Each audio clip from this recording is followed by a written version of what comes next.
இப்படியான ஒரு மகிமையான கன்மிஷனை தந்து இவன் நாம் யாவரும் கூடி கர்த்தரை ஆராதிக்கிற எங்களுக்கு தந்திர பெரிதான ஒரு சிலாக்கியமாக இருக்கிறது.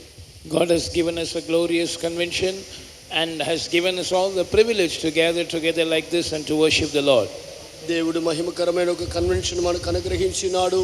మనమందరము కూడి ఆరాధన చేయ ఒక భాగ్యాన్ని దేవుడు మనకి ఇచ్చి ఉన్నాడు. இன்றைக்கு உலகத்தை நோக்கி பார்க்கும் பொழுது ஒரு பக்கத்தில் கண்ணீரும் கவலையும் பசி பட்டினியும் பிரச்சனைகளும் போராட்டங்களும் கொள்ள நோய்களும் பல விதத்திலும் ஜனங்கள் பல விதத்திலும் பாதிக்கப்பட்டு வேதனைப்பட்டு கொண்டிருக்கிற காலங்களில் இப்படியாக நாம் கர்த்தர் சமூகத்திலிருந்து அமைதியாக கர்த்தரை ஆராதிக்க கர்த்தர் எங்களுக்கு தந்திருக்க அந்த கிருபை பெரிதான கிருபையாக இருக்கிறது.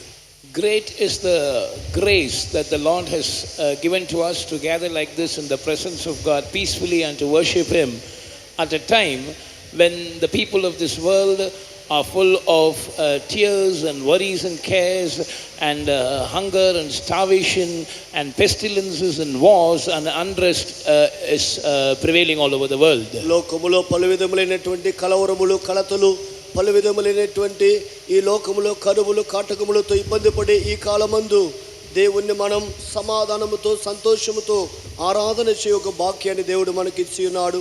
கடைசி நாட்களில் வந்திருக்கிறோம் ஜனங்கள், அதாவது தேவனுடைய வார்த்தையின்படி இவ்விதமாக பல பகுதியிலும் பிரச்சனை உருவாகும். ஆயினாலும் நாம் இவ்விதமாக கலங்கி போகாதபடி கர்த்தர்களை உறுதியாக இருக்கும்படியாக சாட்சியாக இருக்கும்படியாக கர்த்தர் அந்தந்த வேலையெல்லாம் கிருபை தந்து எங்களை பாதுகாத்து வர்றார். அதுக்கான ஒரு கரங்களை வைத்து கர்த்தரை ஸ்தோத்திரம் பண்ணுவோம். As the word of God tells us, we are in the last days and problems and trouble will increase. But the word of God also admonishes the people of God that our hearts should not be troubled, but we must be steadfast in faith and be witnesses unto the Lord, for the Lord to give us all grace for that. Shall we all lift up our hands and praise God? మనుషులు పలు విధమైన కలతలు కలవరములతో ఉందురనియు వాక్యములో చెప్పబడిన ఈ సమయమందు దేవుని మనం సమాధానముతో ఆరాధించే వాక్యం ఇచ్చినందుకు కొరకై దేవునికి మనము ఒక స్తోత్రం చెల్లించుదాము. ஹல்லேலூயா ஹல்லேலூயா. நன்றி ஆண்டவரே, நன்றி நன்றி ஆண்டவரே.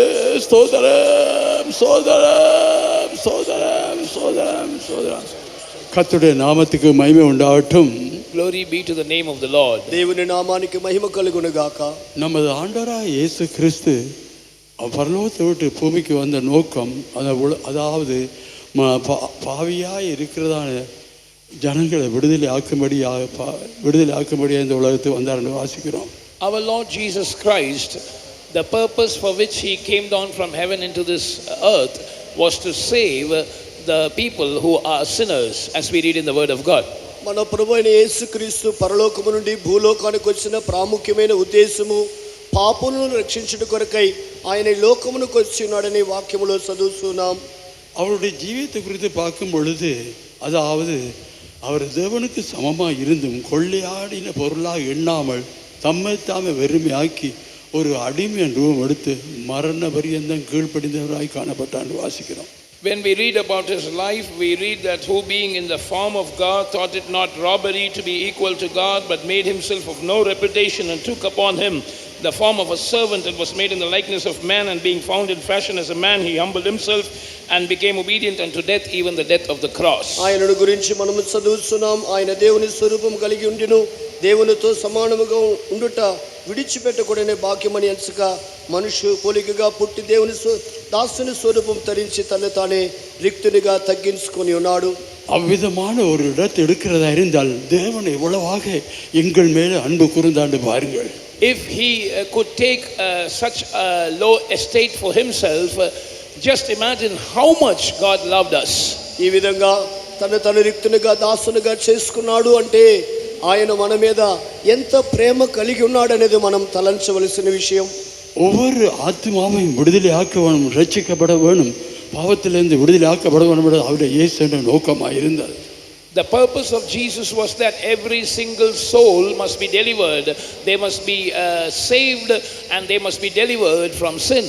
ప్రతి పాపి యొక్క ఆత్మయు రక్షణ పొంది విడుదల పొందవలనేది దేవుని ఉద్దేశమై ఉన్నది.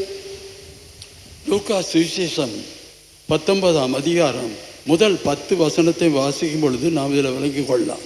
We can understand that when we read Luke's Gospel chapter 19, the first 10 verses. లూకా సువార్త 19వ అధ్యాయము మొదటి 10 వాక్యములు మనము చదువుతున్నప్పుడు ఈ కార్యాన్ని మనము గ్రహించగలము. ఆయన సంచరించుచు ఎరికో పట్టణములో ప్రవేశించి దాని గుండా పోవుచుండెను. ఇదిగో సుంకపు గుత్తగారుడెను ధనవంతుడైన జక్కయ్య అని పేరు గల ఒకడు యేసు ఎవరో అని చూడగోరిను, కానీ పొట్టివాడైనందున జనులు గుంపు కూడి ఉండుట వలన చూడలేకపోయాను. అప్పుడు యేసు ఆ త్రోవన రానయుండెను గనుక అతడు ముందుగా పరిగెత్తి ఆయనను చూచుట ఒక మేడి చెట్టు ఎక్కెను. యేసు ఆ చోటుకు వచ్చినప్పుడు కన్నులెత్తి చూచి, జక్కయ్య త్వరగా దిగుము, నేడు నేను నీ ఇంట ఉండవలసినదని అతనితో చెప్పగా అతడు త్వరగా దిగి సంతోషంతో ఆయన చేర్చుకొనెను. అందరూ అది చూచి ఈయన పాపి అయిన మనుషుని యొద్ద బస చేయ వెళ్ళనని చాలా సణుగుకొనిరి. జక్కయ్య నిలబడి, ఇదిగో ప్రభువా, నా ఆస్తిలో సగం బీదలకు ఇచ్చుచున్నాను. నేను ఎవని యొద్దనైనను అన్యాయముగా దేనినైనను తీసుకుని నెడలా అతనికి 4 గంతులు మరలా చెల్లింతురని ప్రభుతో చెప్పెను. అందుకు యేసు, ఇతడును అబ్రహాము కుమారుడే, ఎందుకనగా నేడు ఈ ఇంటికి రక్షణ వచ్చినది. And Jesus entered and passed through Jericho, and behold, there was a man named Zacchaeus, which was the chief among the publicans, and he was rich. And he sought to see Jesus, who he was, and could not for the press, because he was little of stature. And he ran before and climbed up into a sycamore tree to see him, for he was to pass that way. And when Jesus came to the place, he looked up and saw him, and said unto him, Zacchaeus, make haste and come down, for today I must abide at thy house. And he made haste and came down and received him joyfully. And when they saw it, they all murmured, saying that he was gone to be guest with a man that is a sinner. And Zacchaeus stood and said unto the Lord, Behold, Lord, the half of my goods I give to the poor. And if I have taken anything from any man by false accusation, I restore him fourfold. And Jesus said unto him, This day is salvation come to this house, for so much as he also is a son of Abraham. For the Son of Man is come to seek and to save that which was lost.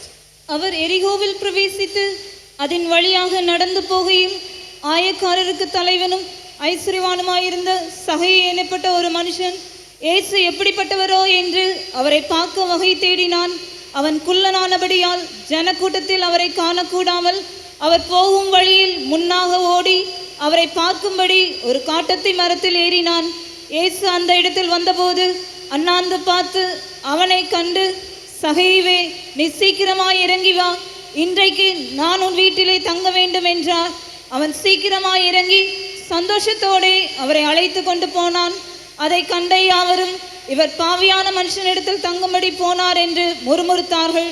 சகையை நின்று கர்த்தரை நோக்கி, ஆண்டவரே, என் ஆஸ்திகளில் பாதியை ஏழைகளுக்கு கொடுக்கிறேன்.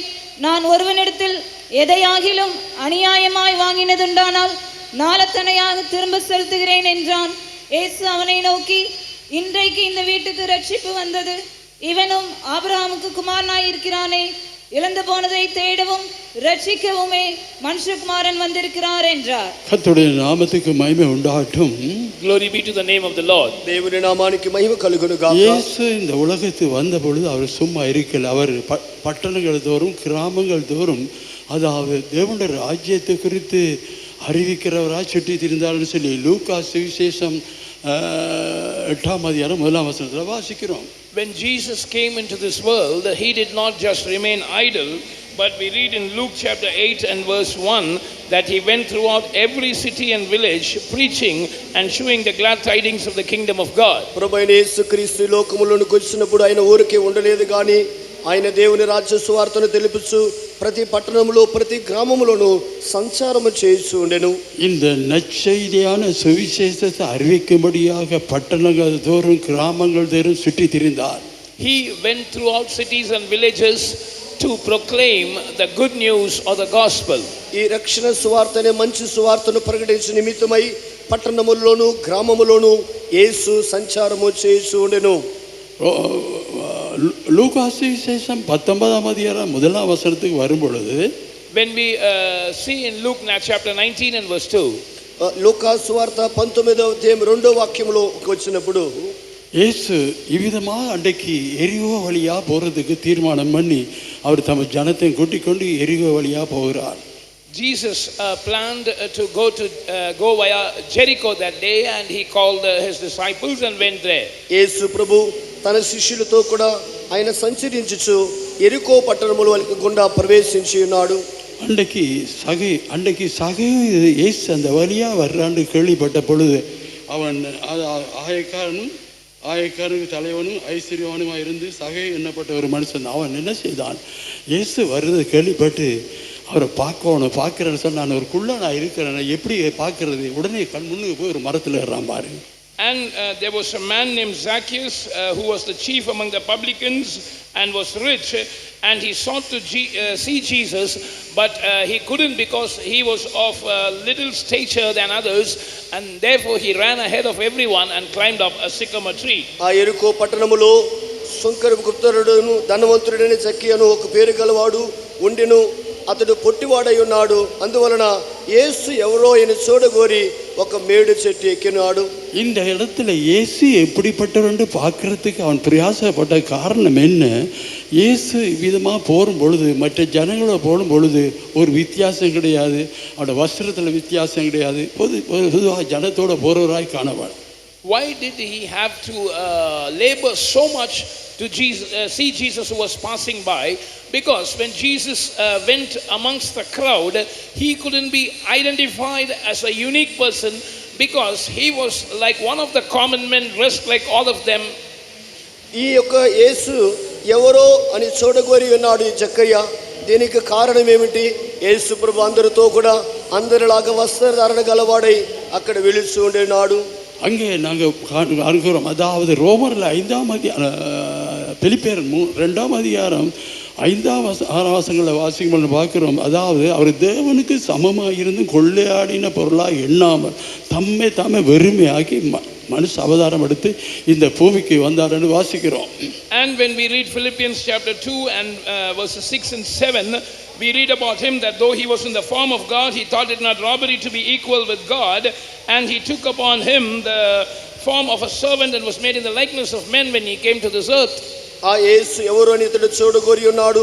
ఆ యేసును గురించి ఫిలిప్పీ 2:5 వాక్యములో మనం చదివినప్పుడు 6వ వాక్యములో ఆయన దేవుని స్వరూపం కలిగి దేవునితో సమానముగా ఉండినప్పటికీ ఆయన తను తాను దాసుని పోలికగా మనుష్య పోలికగా దాసుని స్వరూపము ధరించిన వారు ஒரு மகிமையாய் தன்னை வெளிப்படுத்தவனும் தன் பெரிய ஒரு அதிகாரி, பெரிய ஒரு தேவனுக்கு சமமாக அறியவனும்னு சொல்லி அப்படியான ஒரு நோக்கம் அவர்கள் இருக்கிற. அவள் தன்னை மறைத்து இவ்விதமாக வெறுமையாக்கி இந்த உலகத்துக்கு வந்தார். ஆகையினால தான் இந்த ஜனங்களோட போகும்பொழுது அவளுக்கும் மற்ற ஜனங்களுக்கும் அவருக்கும் ஒரு வித்தியாசம் இல்லாத நிலைமை இருந்தது. அதனால் சகை என்ன செய்கிறான், காற்றத்தின் மரத்தில் ஏறி இருந்து அவர் இயேசு எப்படிப்பட்டவர்னு பார்க்க ஆசைப்படுகிறான். And Jesus did not reveal himself in a glorious manner. He did not want to show that he was equal with God, but he emptied himself or made himself of no reputation and came in the likeness of men, and so he was just like one of the common men. And that is why Zacchaeus wanted to see who this Jesus was, and he ran before the crowd to climb that sycamore tree. ఈ యేసు ప్రభు లోకములోనికి వచ్చిన తర్వాత ఆయన దేవుని సమముడు, దేవునితో సమానంగా ఉన్నప్పటికీ ఆ దేవుని మహిమ గలవాడుగాను దేవుని యొక్క అదే తత్వం గలవాడుగా ఆయన భూలోకములో బయలుపడక తన రిక్తునిగా దాసునిగా చేసుకున్నందున మనుషులందరిలో ఆయన కూడా ఒక్కరిగా ఉన్నందున ఆయన ఎవరో వారి మధ్యలోని ఈ చెక్కయ్య చూడగోరి ఉన్నాడు. அவர் கிட்ட வரும் வரைக்கும் அவனுக்கு யாரென்று அறிந்து கொள்ள முடியும். இயேசு கிட்ட வந்த பொழுது சகைவே இறங்கி வான்னு சொன்ன உடனே இறங்குறான் பாருங்க. Till Jesus came close by, he couldn't identify who Jesus was. But Jesus suddenly stopped under the tree and said, Zacchaeus, make haste and come down. And immediately he came down. ఆయన ఎవరో చెక్కయ్య చూడగోరి ఉన్నాడు. జన సమూహం మధ్యలో ఆయన వచ్చుచుండేనే కానీ ఆయన ఎవరో తెలియదు. కానీ ఆ మేడి చెట్టు కిందకు వచ్చిన వెంటనే చెక్కయ్య దిగిరమ్మని యేసు ఆ చెక్కయ్యను పిలిచి ఉన్నాడు. அவனுடைய பெயரை சொல்லி கூப்பிட்ட உடனே இயேசு அறிந்து கீழ்ப்படிந்து உடனே கீழே இறங்குறான். And when Jesus called him by name, he identified that it was Jesus, and immediately he obeyed and came down. చెక్కయ్య మేడి చెట్టు దిగి కిందకి రమ్మని చెప్పి యేసు ఆయనని పిలిచిన వెంటనే ఈయనే యేసుని ఎరిగి చెక్కయ్య దిగి వచ్చి ఉన్నాడు. அவனுடைய கீழ்ப்படிந்த நிமிஷம் நான் உன்னுடைய வீட்டில் தங்கவன்னு சொன்னார். And because of his obedience, the Lord said, I want to abide in your house. ఆ జక్కయ్య విధేయతపడి దిగిన వచ్చినందున నీ ఇంటిలో నేను నివాసం చేయవలని యేసు చెప్పి ఉన్నాడు. இயேசு விதமாக அவன் வீட்டில் தங்குறேன்னு சொன்னா எவ்வளவு பெரிய சந்தோஷமா இருக்கும். And how joyful he must have been when Jesus said, today I must abide in thy house. నేను నీ ఇంట ఉండవలసినదని యేసు చెప్పినట్లయితే అది ఎంత గొప్ప సంతోషంగా ఉండును. இன்றைக்கு உதாரணத்துக்கு ஒரு காரியத்தை எடுத்து, ஒரு ராஜா அதாவது உங்கள் தேசத்தின் நாட்டின் வழியாக போகிறன்னு கேள்விப்படும் பொழுது நீங்கள் எல்லா ஜனங்களும் கூடி ரெண்டு பக்கமாக ஜனங்கள் இருந்து ராஜா வருகிறான்னு அவரை பார்க்க முடியாது பிரயாசப்படுகிறார். Let us imagine this. If a king passes by our locality, immediately all the people will gather on either sides of the road to see the king. ఒక తలంపును ఒక ఊహను ఇలాగ ఊహించుకోండి. ఒక దేశానికి రాజు ఒక మార్గములో వెళుతున్నారు, ఈ ప్రక్కన ఆ ప్రక్కన జనులు నిలబడి ఉన్నారు అనుకోనండి. அந்த இடத்துல உங்களோட பேரை சொல்லி நான் உங்க வீட்டுக்கு வரப்போறேன்னு சொன்னா உங்களுக்கு எவ்வளவு பெரிய சந்தோஷமா இருக்கும். And amongst the crowd, if he names you and says, today I'm going to come to your house, how glad you would be. ఆ రహదారి మధ్యలో మీరు కూడా ఉండి జనుల మధ్యలో ఉన్నప్పుడు ఆ రాజు నేను మీ ఇంట నివాసం చేయవలసినదని చెప్పినప్పుడు మీరు ఎంత సంతోషపడుదురు. அதை விட சந்தோஷம் இயேசு உங்களோட வீட்டுல வர்றதுன்னு சொன்னா அதோட பெரிய சந்தோஷமா இருக்கும். More joyous would be if Jesus agrees to come to your house. ఆ రాజు ఇంటికి వచ్చి నివాసం చేస్తాడనే ఆ సంతోషం కంటే యేసు మీ ఇంటికి వచ్చి నివాసం చేస్తానని చెప్తే అది ఎంత గొప్ప సంతోషం ఉండును. அந்த ராஜா உங்க வீட்டுக்கு வர்றேன்னு சொல்லும் பொழுது அந்த ஜனங்கள் மத்தியில் ஒரு மகிமை இருக்கும், அவருக்கு ஒரு புகழாக இருக்கும். ஆனால் அதில் அவ்வளோதான். ஆனால் இயேசு உங்களோட வீட்டுக்கு வர்றேன்னு சொன்னால் அது நித்தியமாக ஒரு பெரிய ஒரு ஆசீர்வாதமும் சமாதானம் சந்தோஷமாக இருக்கும். If a king decides to come to your house among all them that are gathered, it would be a matter of honor and praise to you amongst the crowd, and that's all. But if Jesus agrees to come to your house, that will be the source of eternal blessings. రాజు మీ ఇంటిలోనికి వచ్చి నివాసం చేస్తారంటే ఆ జన సమూహముల మధ్యలో కొంతగా మీరు సంతోషపడుదురు. కానీ మన ప్రభువైన యేసుక్రీస్తు వచ్చి మీ ఇంట్లో నివాసం చేయదని చెప్పినట్లయితే అది నిత్యమైన సంతోష సమాధానము గల అనుభవంగా ఉండును. இயேசு உங்களோட வீட்டுக்கு வர்றதா இந்த நித்தியமா உங்களுக்கு சந்தோஷம் சமாதானம் இளைப்பாறுதல் ஆறுதல் உண்டாறதா இருக்கிறது. If Jesus comes into your house, you will have eternal joy and peace and rest and comfort. యేసు మీ ఇంటిలోనికి వచ్చి నివాసం చేసినట్లయితే నిత్యమైన సంతోషము సమాధానం విశ్రాంతి ఆదరణగా అది ఉండును. மனுஷனுடைய அழைப்பு ஒரு இழந்து போறதா இருக்கு. ஆனால் இயேசுவின் அழைப்போ இயேசுவின் தெரிந்து கொள்ளுதல் அது என்றென்றைக்கும் உறுதியா இருக்கிறது. Man's invitation will pass away and fade away, but the calling and election of Jesus abides forever. మనుషుడు పిలిచి ఏర్పరచుకున్నట్లయితే అది గతించి లేకుండా పోవును. కానీ యేసు ఒక మనిషిని పిలిచి ఏర్పరచుకున్నట్లయితే అది నిత్యముగా ఉండును. இயேசு எப்படிப்பட்டவர்கள் பார்க்கணும்னு சொல்லி சகேக்கு ஒரு பெரிய ஒரு வாஞ்சை இருந்தது. It was a great desire in Zacchaeus to see Jesus who he was. యేసు ఎవరో అని జక్కయ్యకి చూడాలని గొప్ప కోరిక ఉండి ఉన్నది. இந்த ராத்திரி வேளையில் இங்கே இருக்கிறவள் ஒரு சிலர் இயேசு எப்படிப்பட்டவர்கள் பார்க்க வந்திருக்கலாம். This night some of you gathered here might have come with this desire to see what sort of a person this Jesus is. ఈ రాత్రి వేళలో ఇక్కడ సమకూడిన మీలో కొంతమంది ఈ విధంగానే యేసు ఎవరో అని చూడాలనే కోరిక కలిగి ఉండవచ్చును. இந்த சகேவு இயேசுவை பற்றி கேள்விப்பட்டு இவர் செய்திருக்க அற்புதங்கள், விடுதலைகள், சமாதானங்கள், வியாதியிலிருந்து சுகங்கள் இதை கேள்விப்பட்டுதான சகேவு இயேசு எப்படிப்பட்டவன்னு பார்க்க வந்தான்.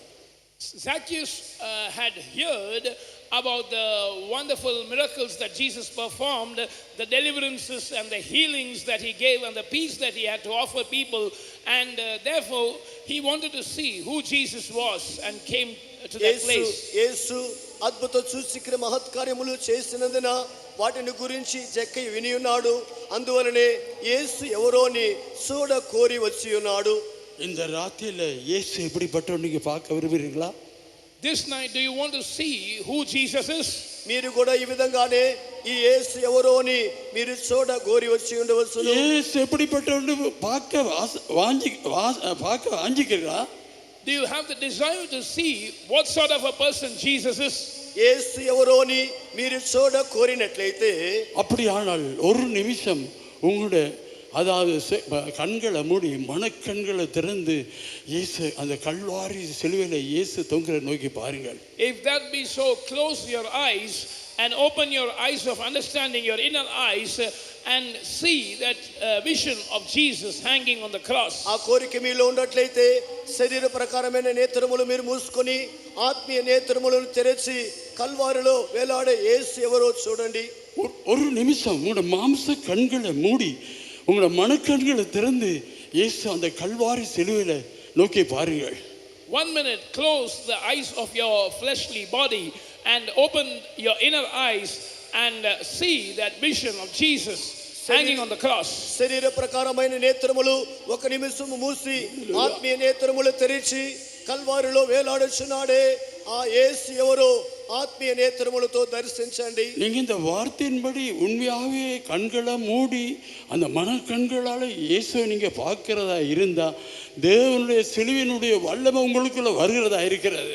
According to these words, if you really close your eyes and open your inner eyes to see the vision of the cross, the power of Calvary is coming into your life. ఈ యొక్క వాక్యానుసారముగా శరీర ప్రకారమైన నేత్రములు మీరు మూసుకొని ఆత్మీయ నేత్రములు తెరిచినట్లయితే కల్వారిలో వేలాడిన యేసు క్రీస్తు యొక్క దర్శనం మీకు కలుగును. హల్లెలూయా హల్లెలూయా హల్లెలూయా హల్లెలూయా హల్లెలూయా. ஆமென். புதிதாக வந்தோல் மாத்திரமல்ல, நீங்களும் விசுவாசிலும் கண்களை மூடி இவ்விதமாக இயேசுவை நோக்கி பாரு, அதாவது இயேசு எப்படிப்பட்ட நோக்கி பாருங்கள். I am not saying this just for the newcomers. Even you believers, close your eyes and see what sort of person this Jesus is. మీరు ఇటువంటి కోరికతో వచ్చిన కృతాత్మలుగా ఉండవచ్చును. అందువల్ల మీ నేత్రములు శరీర ప్రకారం నేత్రములు మూసుకొని ఆత్మీయ నేత్రములు తెరిచి యేసు ఎవరో చూడండి. அந்த கல்வாரி சிலுவையில இயேசு தொங்குறதை நோக்கி பாருங்கள். Look at Jesus hanging on the cross of Calvary. Calvary సిలువలో వేలాడుచున్న యేసుని చూడండి. நீங்கள் ஆழமாய் பார்க்கும் பொழுது அங்கிருந்து அந்த கல்வாரி சிலுவையிலிருந்து அந்த வல்லமை புறப்பட்டு உங்களை தொடுபடியா வருகிறதா இருக்கிறது. When you look at the cross deeply, power proceeds from Calvary and is coming to touch you. ఆ కల్వారిని మీరు తెరిచి చూసినప్పుడు ఆ కల్వారిలో నుండి శక్తి వచ్చి మిమ్మల్ని ముట్టును. உங்களுடைய பயத்தில் இருந்தும் உங்களுடைய வியாதியில இருந்தும் உங்களுடைய பிரச்சனையில் இருந்தும் உங்களுடைய போராட்டங்களில் இருந்தும் அங்கே விடுதலை ஆக்கிறதான வல்லமை வந்து கொண்டே இருக்கிறது. And from Calvary, power is proceeding to deliver you from all your fear, from all your struggles and conflicts, and from all your sicknesses as well. కల్వారిలో నుండి వచ్చేటువంటి శక్తి అనేది మీ భయాన్ని, వ్యాధులను, సమస్యలను అన్నిటినీ పోగొట్టుదుగా ఉన్నది. ఆమేన్. இந்த ராத்திரி அந்த வல்லமை உங்களை தொட போகிறது. This night that power is going to touch you. ఆ యొక్క శక్తి రాత్రి వేళ మిమ్మల్ని ముట్టుచున్నది. ஹல்லேலூயா ஹல்லேலூயா. மத்தேயு சுவிசேஷம் மார்க்கு சுவிசேஷம் 5ஆம் அதிகாரம் 30ஆம் வசனத்துல வாசிக்கும் பொழுது, when we read Mark's Gospel chapter 5 and verse 30, mark సువార్త 5వ అధ్యాయం 30వ వాక్యాన్ని చదివినప్పుడు, వెంటనే యేసు తనలో నుండి ప్రభావము బయలు వెళ్ళనని తనలో తాను గ్రహించి జనసమూహం వైపు తిరిగి నా వస్త్రములు ముట్టినదెవరని అడుగగా, and Jesus immediately, knowing in himself that virtue had gone out of him, turned him about in the press and said, who touched my clothes? இங்கே இயேசு நடந்து போகல ஒரு ஸ்திரீ வந்து அவளோட வஸ்திரத்தை தொட்டா. here when Jesus was passing by, a woman came and touched the hem of Jesus' garment. యేసు ప్రభు నడుచు వెళ్ళుచుండగా ఇక్కడ ఒక స్త్రీ వచ్చి ఆయన వస్త్రమును ముట్టి ఉన్నది. உடனே இயேசுவின் வல்லமை அவளுக்கு புறப்பட்டு அந்த இடத்துல சோமானாள். Instantly power, virtue proceeded out of Jesus and touched her, and she was healed. వెంటనే శక్తి ఆయనలో నుండి ప్రభావము బయలుదేరి ఆమెను ముట్టి బాగు చేసి ఉన్నది. அப்படியான அந்த சிலுவையில் இருந்து அந்த வல்லமை இறங்கி கொண்டே இருக்கிறது. If that be so, power is descending from the cross. ఇట్లున్నట్లయితే సిలువలో నుండి శక్తి బయలుదేరుచున్నది. யார் யார் விசுவாசிகளோ அந்த சிலுவையின் வல்லமையின் மூலமா விடுதலை பெற்றுக்கொள்வார். All those who believe, you receive deliverance from the power of Calvary. దీనిని విశ్వసించు వారందరూ కల్వారి శక్తిని పొందుకొందురు. హల్లెలూయా హల్లెలూయా హల్లెలూయా. சோதரம் சோதரம் சோதரம் சோதரம் சோதரம். கர்த்தருடைய நாமத்துக்கு மகிமை உண்டாகட்டும். Glory be to the name of the Lord. దేవుని నామమునకు మహిమ కలుగును గాక. இயேசு சகையின் வீட்டில் தங்க போறேன்னு சொன்ன உடனே கூட வந்து சகோதர மாதிரி சொல்றார், இந்த பாவியா மனுஷன் வீட்டில் தங்க போறாருன்னு சொல்லி முறுமுறுத்தார்கள். And when Jesus said, I'm going to abide in Zacchaeus' house, the disciples who were with him and the crowd murmured, saying, Jesus is going to the house of this sinner man to stay with him. యేసు జక్కయ్య ఇంటిలో నివాసం చేయి వెలుచు ఉండగా చూసిన వారు చూడండి పాపి అయిన మనుషుని యొద్ద బస చేయ యేసు వెలుచు ఉన్నారని చెప్పి ఉన్నారు. உடனே சகை என்ன சொல்ல, நான் யார் இடத்துல அநியாயமாக வாங்கின யார் இடத்துல ஆஸ்தியை பாதியை கொடுக்கிறேன். And Zacchaeus said, I give half of my goods to the poor. జక్కయ్య నిలబడి ఇదిగో ప్రభువా నా ఆస్తిల సగ భాగము పేదలకు ఇచ్చిదనని యేసుతో చెప్పాడు. ஏழையின் ஆஸ்தி பாதியை கொடுக்கிறேன், யாரத்தில் அநியாயமா வாங்கின நாளத்தனையா செலுத்துறேன்னு சொல்லுறான். He said, the half of my goods I give to the poor, and if I have taken anything from anyone by false accusation, I will restore to him fourfold. నా ఆస్తి సగం పేదలకు ఇచ్చేదను, నేను ఎవరి యొద్ద నేమిగా దేనిని తీసుకుని అతనికి 4 గంటలు మరలా చెల్లించునని ప్రభుతో చెప్పాను. அதாவது மனுஷ சுபாவத்தை எடுத்துக்கொண்டால் இந்த மாற்ற மனசுகளை உண்டாக்க முடியாது. And if you look at human nature, nobody can create such a change in man. సాధారణంగా మనుషు స్వభావం ఏమంటే మనుషుని యొద్ద ఏదైనా తీసుకుంటే తిరిగి ఇచ్చుటకు ఇష్టపడరు. அந்த இயேசுண்ட வல்லமை அவன் பார்க்கணும், அந்த வல்லமை அவனுக்குள்ள வந்த நிமித்தமாக உடனே நான் ஏழைகளுக்கு என்று ஆஸ்தியின் பாதியை கொடுக்கிறேன், யாரத்தில் அநியாயம் வாங்கி நாளை தனியாக செலுத்துறேன்னு சொல்லுறான். This change occurred in him because the power of Jesus came into him, and therefore he said, half of my goods I will give to the poor, and if I have taken anything from any man by false accusation, I will restore unto him fourfold. అయితే ఈ చెక్కీలోనికి యేసు యొక్క శక్తి ప్రవేశించినందున ఆస్తిలో పేదలకు సగం ఇచ్చేదనని, నేను ఎవరి యొద్ద అన్యాయముగా దేనిని తీసుకుంటే 4 గంటలుగా తిరిగి ఇచ్చేదనని చెప్పుచున్నాడు. இதுதான் சரியான மனம் திரும்புதல், உண்மையான மனம் திரும்புதல்.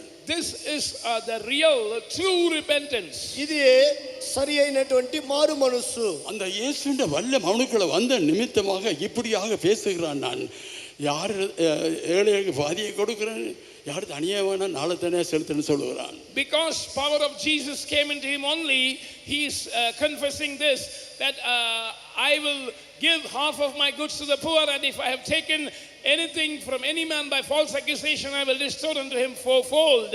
యేసు యొక్క శక్తి అతనిలోనికి వచ్చినందున నా ఆస్తిలో సగం పేదలకు ఇచ్చేదననియు, నేను ఎవరి యొద్ద అన్యాయం దేనిగా తీసుకుంటే 4 గంటలుగా తిరిగి ఇస్తునని చెప్పుచున్నాడు. ஆகையினால் சகை என்று சொல்லும் பொழுது அவனுடைய பொருளின் பெயர் அது தூய்மை என்று சொல்லப்படுகிறது. Therefore the meaning of the name Zacchaeus is purity. ఈ యొక్క అందువలనే జక్కయ్య అనే పేరుకు పవిత్రత అని అర్థము. ஒரு பாவியாகிய மனுஷனை தூய்மையான இடத்துக்கு கொண்டு வரதான் தேவனுடைய பிரயாசமாக இருக்கிறது. It is the labor of God to bring a sinner into a pure state of life, or into a holy state of life. దేవుని యొక్క ప్రయాసం ఏమంటే పాపి అయిన ఒక మనుషుని పవిత్రునిగా మార్చుటకై దేవుడు ప్రయాసపడుచున్నాడు. கர்த்தருடைய நாமத்துக்கு மகிமை உண்டாகட்டும். Glory be to the name of the Lord. దేవుని నామమునకు మహిమ కలుగును గాక. அடுத்த உன் வீட்டில் நான் தங்க வேண்டும். Jesus said, I must abide in thy house today. యేసు చెప్పినాడు, నేడు నేను నీ ఇంట నుండవలసి ఉన్నది. ஒருவருடைய அதாவது இயேசுவருடைய வீட்டில் தங்குறதா இருந்தா அது பெரிய ஒரு ஆசீர்வாதம். If Jesus is staying in a person's house, it is a great blessing. యేసు ఎవరి ఇంటిలో నివాసము చేస్తున్నారో ఆ ఇంటి అనుభవము గొప్ప భాగ్యమైనది. அந்த குடும்பத்துக்குள்ள சமாதானம் காணப்படும். And peace will be found in that family. ఆ కుటుంబములోనికి సమాధానం వచ్చును. அந்த இடத்துல சாபம் கிடையாது.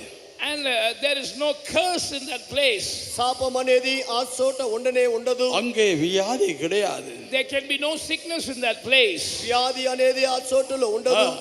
ஆவிக்குரிய பொருளாதார பிரகாரமாக கஷ்டம் இருக்காது. Spiritually or financially there will not be any constraint. ఆత్మీయంగానో శరీర ప్రకారంగా ఏ విధమైన కష్టములు అక్కడ ఉండవు. ఆమేన్. కర్తర్ అవిధమాయి ఆశీర్వదించారు. The Lord blesses us in this manner. దేవుడు ఈ రీతిలో ఆశీర్వదించుచున్నాడు. కర్తర్ நிறைவாய் ఆశీర్వదించారు. The Lord blesses us abundantly. దేవుడు ఈ విధంగా పరిపూర్ణంగా ఆశీర్వదించుచున్నాడు. கடந்த நாட்களில் ஸ்ரீலங்காவில் பெரிய கஷ்டம் இருந்தது. And in the past days, there was a great trouble in Sri Lanka. గత కాలమందు శ్రీలంకలోను అధికమైనటువంటి కష్టములు ఉండి ఉన్నవి. ஜனங்கள் ரோட்டாக சந்தியாக ஜனங்கள் கூடி இவ்விதமாக போராட்டத்தில் இருந்தார்கள். People were taking out rallies and conducting protests in the streets.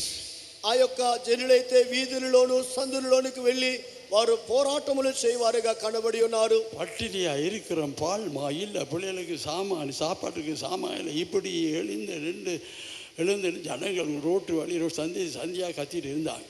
And the reason for these protests and for them to shout like this in the public was that they were telling that we don't have food to eat, we don't even have the provision for our children to eat. వారి విధంగా రోడ్లలోను సందులలోను చేరి పోరాటములు చేసి కేకలు వేస్తున్నందుకు కారణం ఏమంటే వారు తినుటకు ఆహారం లేక పస్తులు కొండిరి, వారు పిల్లల్ని పోషించుకునే పోషక పదార్థములు కూడా లేకుండా పోయినవి. జనங்களுக்கு కష్టంதான். And it was really tough times for the people. అది మిక్కిలి ఇబ్బందికరమైన పరిస్థితిగా ఉండెను. రక్షించబడ్డ దేవుని పిల్లలు யாருமே రోడ్ల ఇరంగి இந்த ఆహారத்துக்காக పోరాட இல்ல. But no saved child of God got down to the street and protested for food. అయితే రక్షణ పొందిన దేవుని బిడ్డలలో ఏ ఒక్కరు కూడా ఈ విధముగా వీధుల్లోనికి వచ్చి పోరాటం అక్కడ చేయలేదు. அதாவது சங்கீதத்தில் ஒரு வசனம் வாசிக்கிறோம். அதாவது நான் வாலிபனாக இருந்தும் நீதிமான் இருந்தும் இப்பொழுது நான் முதிர் வயதானேன், நீதிமான் அப்பத்துக்காக இறங்கி திரிந்து நான் காணலேன்னு சொல்லுகிறான். There is a verse in the book of Psalms which says, behold, I was young and now I am become old, but I have never seen the righteous being forsaken and his seed earning for bread. నేనైతే యవనస్తుడిగా ఉండి ఇప్పుడు వృద్ధుడిగా మారి ఉన్నాను, అయితే నీతిమంతుని సంతానం అనేది రొట్టె నిమిత్తమై వారు తిరగలేదని చెప్పబడుతున్నది. சங்கீதம் 34:10 வாசிக்கும் பொழுது அங்கே அதாவது சிங்கக்குட்டிகள் தாழ்ச்சி அடைந்து பட்டினியா இருக்கும், கர்த்தரை நம்பின ஒரு குறைவு இருக்காது. And when we read Psalm 34 and verse 10, the young lions shall suffer hunger, but they that seek the Lord shall want no good thing. 34వ కీర్తన 10వ వాక్యమందు సింహ పిల్లలు ఏవిగలవే ఆకలిగొనెను, యెహోవాను ఆశ్రయించు వారికి ఏ మేలు కొదువై ఉండదని రాయబడి ఉన్నది. கர்த்தரை துதிக்கிறதால் கர்த்தரை ஆராதிக்கிற ஜனங்களுக்கு கர்த்தரால வெறுமையா விட மாட்டார். The people who praise God and worship God, the Lord will not leave them in an empty state. దేవునిని స్తుతించి ఆరాధించే జనులను దేవుడు రిక్తముగా విడిచి పెట్టడు. அதனால் கர்த்தரை துதிக்கிற ஜனங்கள் ஒருபோதும் வெட்கப்பட்டு போக மாட்டார்கள். The people who praise God will never be put to shame. దేవుని స్తుతించే జనులు ఎన్నడూ సిగ్గు పొంద దేవుడు విడిచి పెట్టడు. அதனால தான் அங்கே சங்கீதம் 103:5 வாசிக்கும் பொழுது நன்மையினால உன் வாயை திருப்தி ஆக்குகிறார். And that is why we read in Psalm 103 and verse 5 that he satisfieth thy mouth with goodness. అందువల్లనే 103వ కీర్తన 5వ వాక్యమందు మేలుతో నీ హృదయమును తృప్తి పరుచుచున్నాడు. அவளோட சமாதானத்தை பாதுகாத்துக் கொள்ளும்படியா தேவன் நன்மையினால் வாயை திருப்தி ஆக்குகிறார். The Lord satisfies our mouth with goodness, with good things, so that every one of us can preserve our peace. వారైతే తమ సమాధానమును కాపాడుకునే నిమిత్తమై దేవుడు మేలుతో వారి హృదయాన్ని తృప్తి పరుచుచున్నాడు. இந்த வழியிலேயாவது கர்த்தர் அவளை ஆசீர்வதித்து அவளுடைய தேவலை சந்தி கர்த்தர் உதவி செய்தார். In some way or the other, the Lord blessed the people of God in Sri Lanka and met their needs and helped them. దేవుడు తన యొక్క జనులను శ్రీలంకలో అట్టి పరిస్థితుల్లో ఏదో ఒక రీతిలో వారికి సహాయం చేసి ఆదరించి ఉన్నాడు. கர்த்தருடைய நாமத்துக்கு மகிமை உண்டாகட்டும். Glory be to the name of the Lord. దేవుని నామమునకు మహిమ కలుగును గాక. இவனும் ஆபிரகாமின் குமாரனா இருக்கிறான். The Lord Jesus told about Zacchaeus that this is also the son of Abraham. జక్కయ్యను గురించి యేసు చెప్పి ఉన్నాడు, ఇతడును అబ్రహాము కుమారుడై ఉన్నాడు. இயேசுவின் நோக்கம் அவனை அதாவது தேவனுக்கு அது பரலோக ராஜ்யத்துக்கு ஆயத்தப்படுறது நோக்கமாக இருந்தது. The purpose of Jesus was that he must be prepared for the kingdom of God, kingdom of heaven. ఇతరుడి గురించి దేవుని ఉద్దేశము పరలోక రాజ్యమునకు ఇతన్ని సిద్ధపరిచేది దేవుని ఉద్దేశమై ఉన్నది. இந்த ஆபிரகாம் யார்? Who is this Abraham? ఈ అబ్రహాము ఎవరు? இந்த ஆபிரகாமை தேவன் தெரிந்த பொழுது உன் இனத்தை உன் தேசத்தை விட்டு நான் உனக்கு காண்பிக்கும் தேசத்துக்கு போன்னு சொன்ன உடனே கீழ்ப்படிஞ்சு போகிறான். When God called and chose Abraham and he told him, get thee out of thy country and from thy kindred and from thy father's house unto a land that I will show thee, he immediately obeyed and set forth. అబ్రహామును చూసి దేవుడు నీ తండ్రిని బంధువునింటిని వదిలిపెట్టి నేను చూపించే దేశానికి వెళ్ళమని వెంటనే లోబడి ఆయన బయలుదేరి ఉన్నాడు. அவன் அவிதமாக கீழ்ப்படிந்து போன நிமித்தமாக கர்த்தர் பெரிய ஆசீர்வாதத்தை கட்டளையிடுகிறார். அவன் ஆசீர்வாதம் பூமி தாங்க முடியாண்டு வாசிக்கிறோம். Because he obeyed in this manner and set forth, the Lord blessed him abundantly. We read about his blessings that the earth could not contain it. ఈ విధంగా అతడు బయలుదేరి వెళ్ళినందున దేవుడు అతనిని ఆశీర్వదించినాడు. ఎంత రీతికంటే వారు కలిసి నివసించుటకు ఆ ప్రదేశము చాలకపోయినంతగా దేవుడు అతనిని ఆశీర్వదించినాడు. கர்த்தருடைய நாமத்துக்கு மகிமை உண்டாகட்டும். Glory be to the name of the Lord. దేవుని నామానికి మహిమ కలుగును గాక. யாக்கோபின் புத்தகம் 2ஆம் அதிகாரம் 23ஆம் வசனத்துல வாசிக்கும் பொழுது, when we read the epistle of James chapter 2 and verse 23, యాకోబు పత్రిక 2వ అధ్యాయం 23వ వాక్యములో మనం చదివినప్పుడు, కాబట్టి అబ్రహాము దేవుని నమ్మెను, అతనికి నీతిగా ఎంచబడిను అనే లేఖనము నెరవేర్చబడిను, మరియు దేవుని స్నేహితుడని అతనికి పేరు కలిగెను. And the scripture was fulfilled which saith, Abraham believed God, and it was imputed unto him for righteousness, and he was called the friend of God. அப்படியே ஆபிரகாம் தேவனை விசுவாசித்தான், அது அவனுக்கு நீதியாக எண்ணப்பட்டது என்கிற வேத வாக்கியம் நிறைவேறிட்டு அவன் தேவனுடைய சிநேகிதன் எண்ணப்பட்டான். கர்த்தருடைய நாமத்துக்கு மகிமை உண்டாகட்டும். glory be to the name of the Lord. దేవుని నామానికి మహిమ కలుగును. அதாவது அவன் விசுவாசத்துல நீதிமானாக்கப்பட்டான். He was justified by faith. అతడు విశ్వాసము ద్వారా నీతిమంతుడిగా మార్చబడి நம்ம ఉన్నాడు. இயேசுக்கு விசுவாசத்தின் மேல் உறுதியா இருக்கணும். அதுவே அவருடைய நோக்கமா இருக்கிறது. And the purpose of Jesus is that we must be steadfast in faith. యేసు ప్రభు అతని మీద ఉన్నటువంటి విశ్వాసమే అతనికి ఉద్దేశమైనది. అయినా ஒரு முறை தகப்பன் தன்னுடைய மகன் தீயிலையும் தண்ணீரில் விழுந்து வேதனைப்பட்டு கஷ்டப்பட்டு கொண்டு இருக்கிற பொழுது இங்கே நான் கொண்டு போய் பார்த்து உடம்பு சரி வரையில்லை. கடைசியாக இயேசு இடத்துல வந்தான். We see of a father whose son was being often cast into fire and into water. He took him to many places in order to be cured, but there was no remedy for this problem, and therefore finally he brought him to the disciples of Jesus. ఒక దినమందు ఒక తండ్రి తన కుమారుణ్ణి దయ్యమైతే నాశనం చేయ నిమిత్తం తరచుగా నీళ్ళలో అగ్నిలో పడవేయ కోరిను. అటువంటి కుమారుని యేసు యొద్దకు అతడు తీసుకుని వచ్చినాడు. அவனுடைய பணமும் செலவழித்து இவனுக்கு அலைந்து ஒரு களைத்து போன நிலவரத்தில் இயேசு இடத்துல, ஐயா இவருக்கு ஏதாவது செய்ய முடியுமெண்டா செய்யுங்க ஐயா. He was wandering everywhere, spending all his money, and finally he was tired and helpless, and finally he encountered Jesus, and he besought Jesus saying, Lord, if you can do anything to him, kindly help us. తన యొక్క కుమారుని విడుదల స్వస్థత నిమిత్తమై తాను ప్రయాసపడి వ్యాయపరిచి అలసిపోయిన వాడై ఆ కుమారుని యేసు యొద్దకు తీసుకొచ్చి నీ వలన ఏదైతే సహాయం చేయగలిగితే చేయమని చెప్పుచున్నాడు. உடனே இயேசு கேட்டார், நீ விசுவாசிக்கிறாய் என்று கேட்டார். Immediately Jesus asked, do you believe? యేసు వెంటనే అడిగినాడు, నీవు నమ్ముచున్నావా అని అడిగినాడు. ஆண்டவரே என்னுடைய அவிசுவாசம் நீங்கும்படி எனக்காக ஜெபம் பண்ணுங்க. He besought the Lord saying, help thou my unbelief, Lord. అతడు వెంటనే చెప్పించున్నాడు, నమ్ముచున్నాను, నాకు అపనమ్మకం కలగకుండా సహాయం చేయమని చెప్తున్నాడు. இதுல இருந்து நான் பார்க்கிறோம் என்ன, நாம் இங்கே வந்திருந்து ஒரு விடுதலை பெறவணும், அல்ல சுகம் பெறவணும், பாவத்திலிருந்து விடுதலை பெறவணும். விசுவாசம் இல்லாட்ட பெற்றுக்கொள்ள முடியாது. And from this what do we infer? If we have come here seeking deliverance from our sin and healing from our sickness, but if you lack faith, you cannot receive it. దీనిలో నుండి మనం గ్రహించే కార్యం ఏమంటే, మనము స్వస్థతను, రక్షణను, ఇట్టి ఆత్మీయ అనుభవాలను పొందాలంటే విశ్వాసము లేకుండా దేవుని యొద్ద నుండి దేనిని మనము పొందుకొనలేము.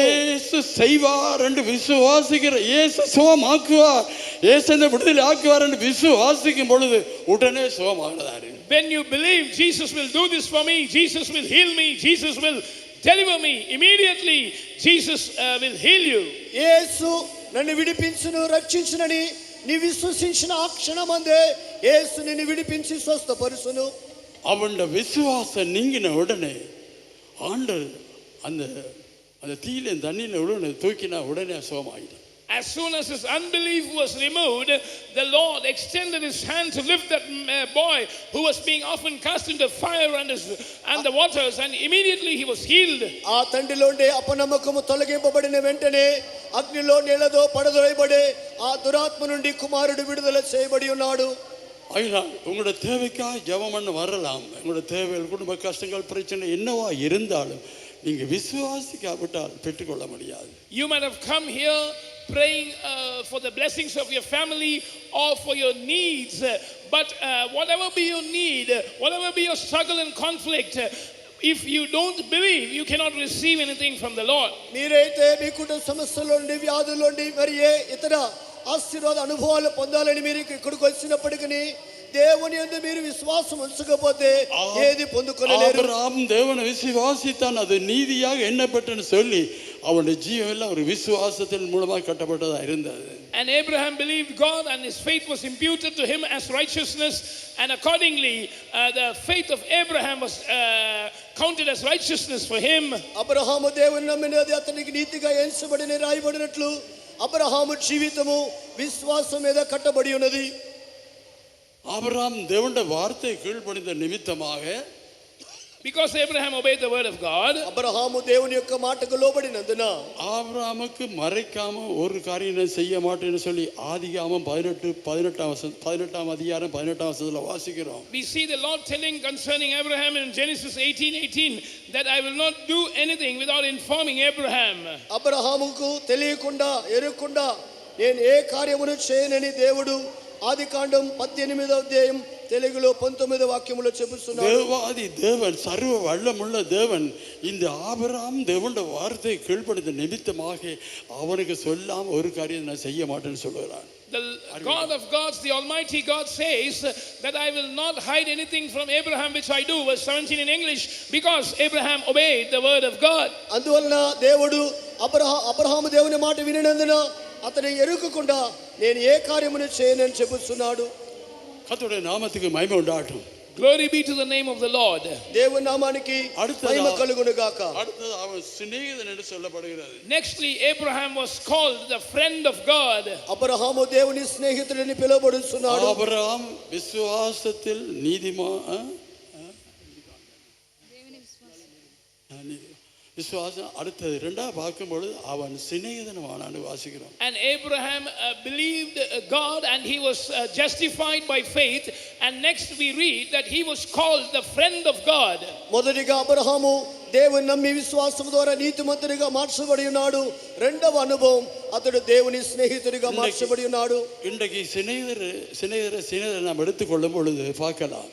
Today when we consider two friends, ఈ దినాల్లో స్నేహితులు మనం చూడవచ్చు. அந்த சிநேகிதனுக்கு மறைக்காம ஒரு காரியம் மட்டும் செய்ய மாட்டான். a friend will not do anything without informing the other. ఆ స్నేహితుడికి తెలియకుండా ఏ కార్యమును వారు చేయరు. அந்த சிநேகிதன் தன் காரியமெல்லாம் மற்ற சிநேகிதருக்கு எல்லாம் சொல்லும். A friend will disclose all his matters to his friend. తన యొక్క స్నేహితుడికి తన కార్యములన్నీ కూడా వారు బయలుపరుచుదురు. பெற்றாருக்கோ தன்னோட சௌரமாருக்கு அந்த காரியத்தை சொல்ல மாட்டான். ஆனால் அந்த சிநேகிதனுக்கு தன் எல்லா காரியத்தையும் சொல்றதா இருக்கிறது. They will not share all things pertaining to their personal life, even to their parents or to their sibling. But in the case of a friend, they will open everything. తన తల్లిదండ్రులకు, తమ సమీప బంధువులకు చెప్పరు కానీ తమ స్నేహితులకైతే సమస్త కార్యములు చెప్పుదురు. நீங்களும் வார்த்தைக்கு கீழ்ப்படியும் பொழுது, கீழ்ப்படியும் பொழுது, தேவனுக்கு உண்மையாக இருக்கும் பொழுது கர்த்தர் உங்களோட சிநேகிதனாய் மாற்றுகிறார். Even when you obey the word of God and are faithful to him, the Lord will make you his friend. మీరు కూడా దేవుని యొక్క వాక్యమునకు లోబడిన వెంటనే మీరు దేవునికి స్నేహితులుగా మార్చబడుతున్నారు. யோவான் சுவிசேஷம் 15 அதிகாரம் 15 வசனத்துல வாசிக்கும் பொழுது, when we read John chapter 15 and verse 15, యోహాను సువార్త 15వ అధ్యాయం 15వ వాక్యములో చదివినప్పుడు, దాసుడు తన యజమానుడు చేయదాన్ని ఎరుగడు గనక ఇక మిమ్మల్ని దాసులని పిలవక స్నేహితులని పిలుచుచున్నాను. ఎందుకనగా నేను నా తండ్రి వల్ల వినిన సంగతులన్నిటినీ మీకు తెలియచేసి తిని. Henceforth I call you not servants, for the servant knoweth not what his Lord doeth, but I have called you friends, for all things that I have heard of my Father I have made known unto you. இனி நான் உங்களை ஊழியக்காரர் என்று சொல்லுகிறதில்லை, ஊழியக்காரன் தன் எஜமான் செய்கிறதை அறிய மாட்டான்.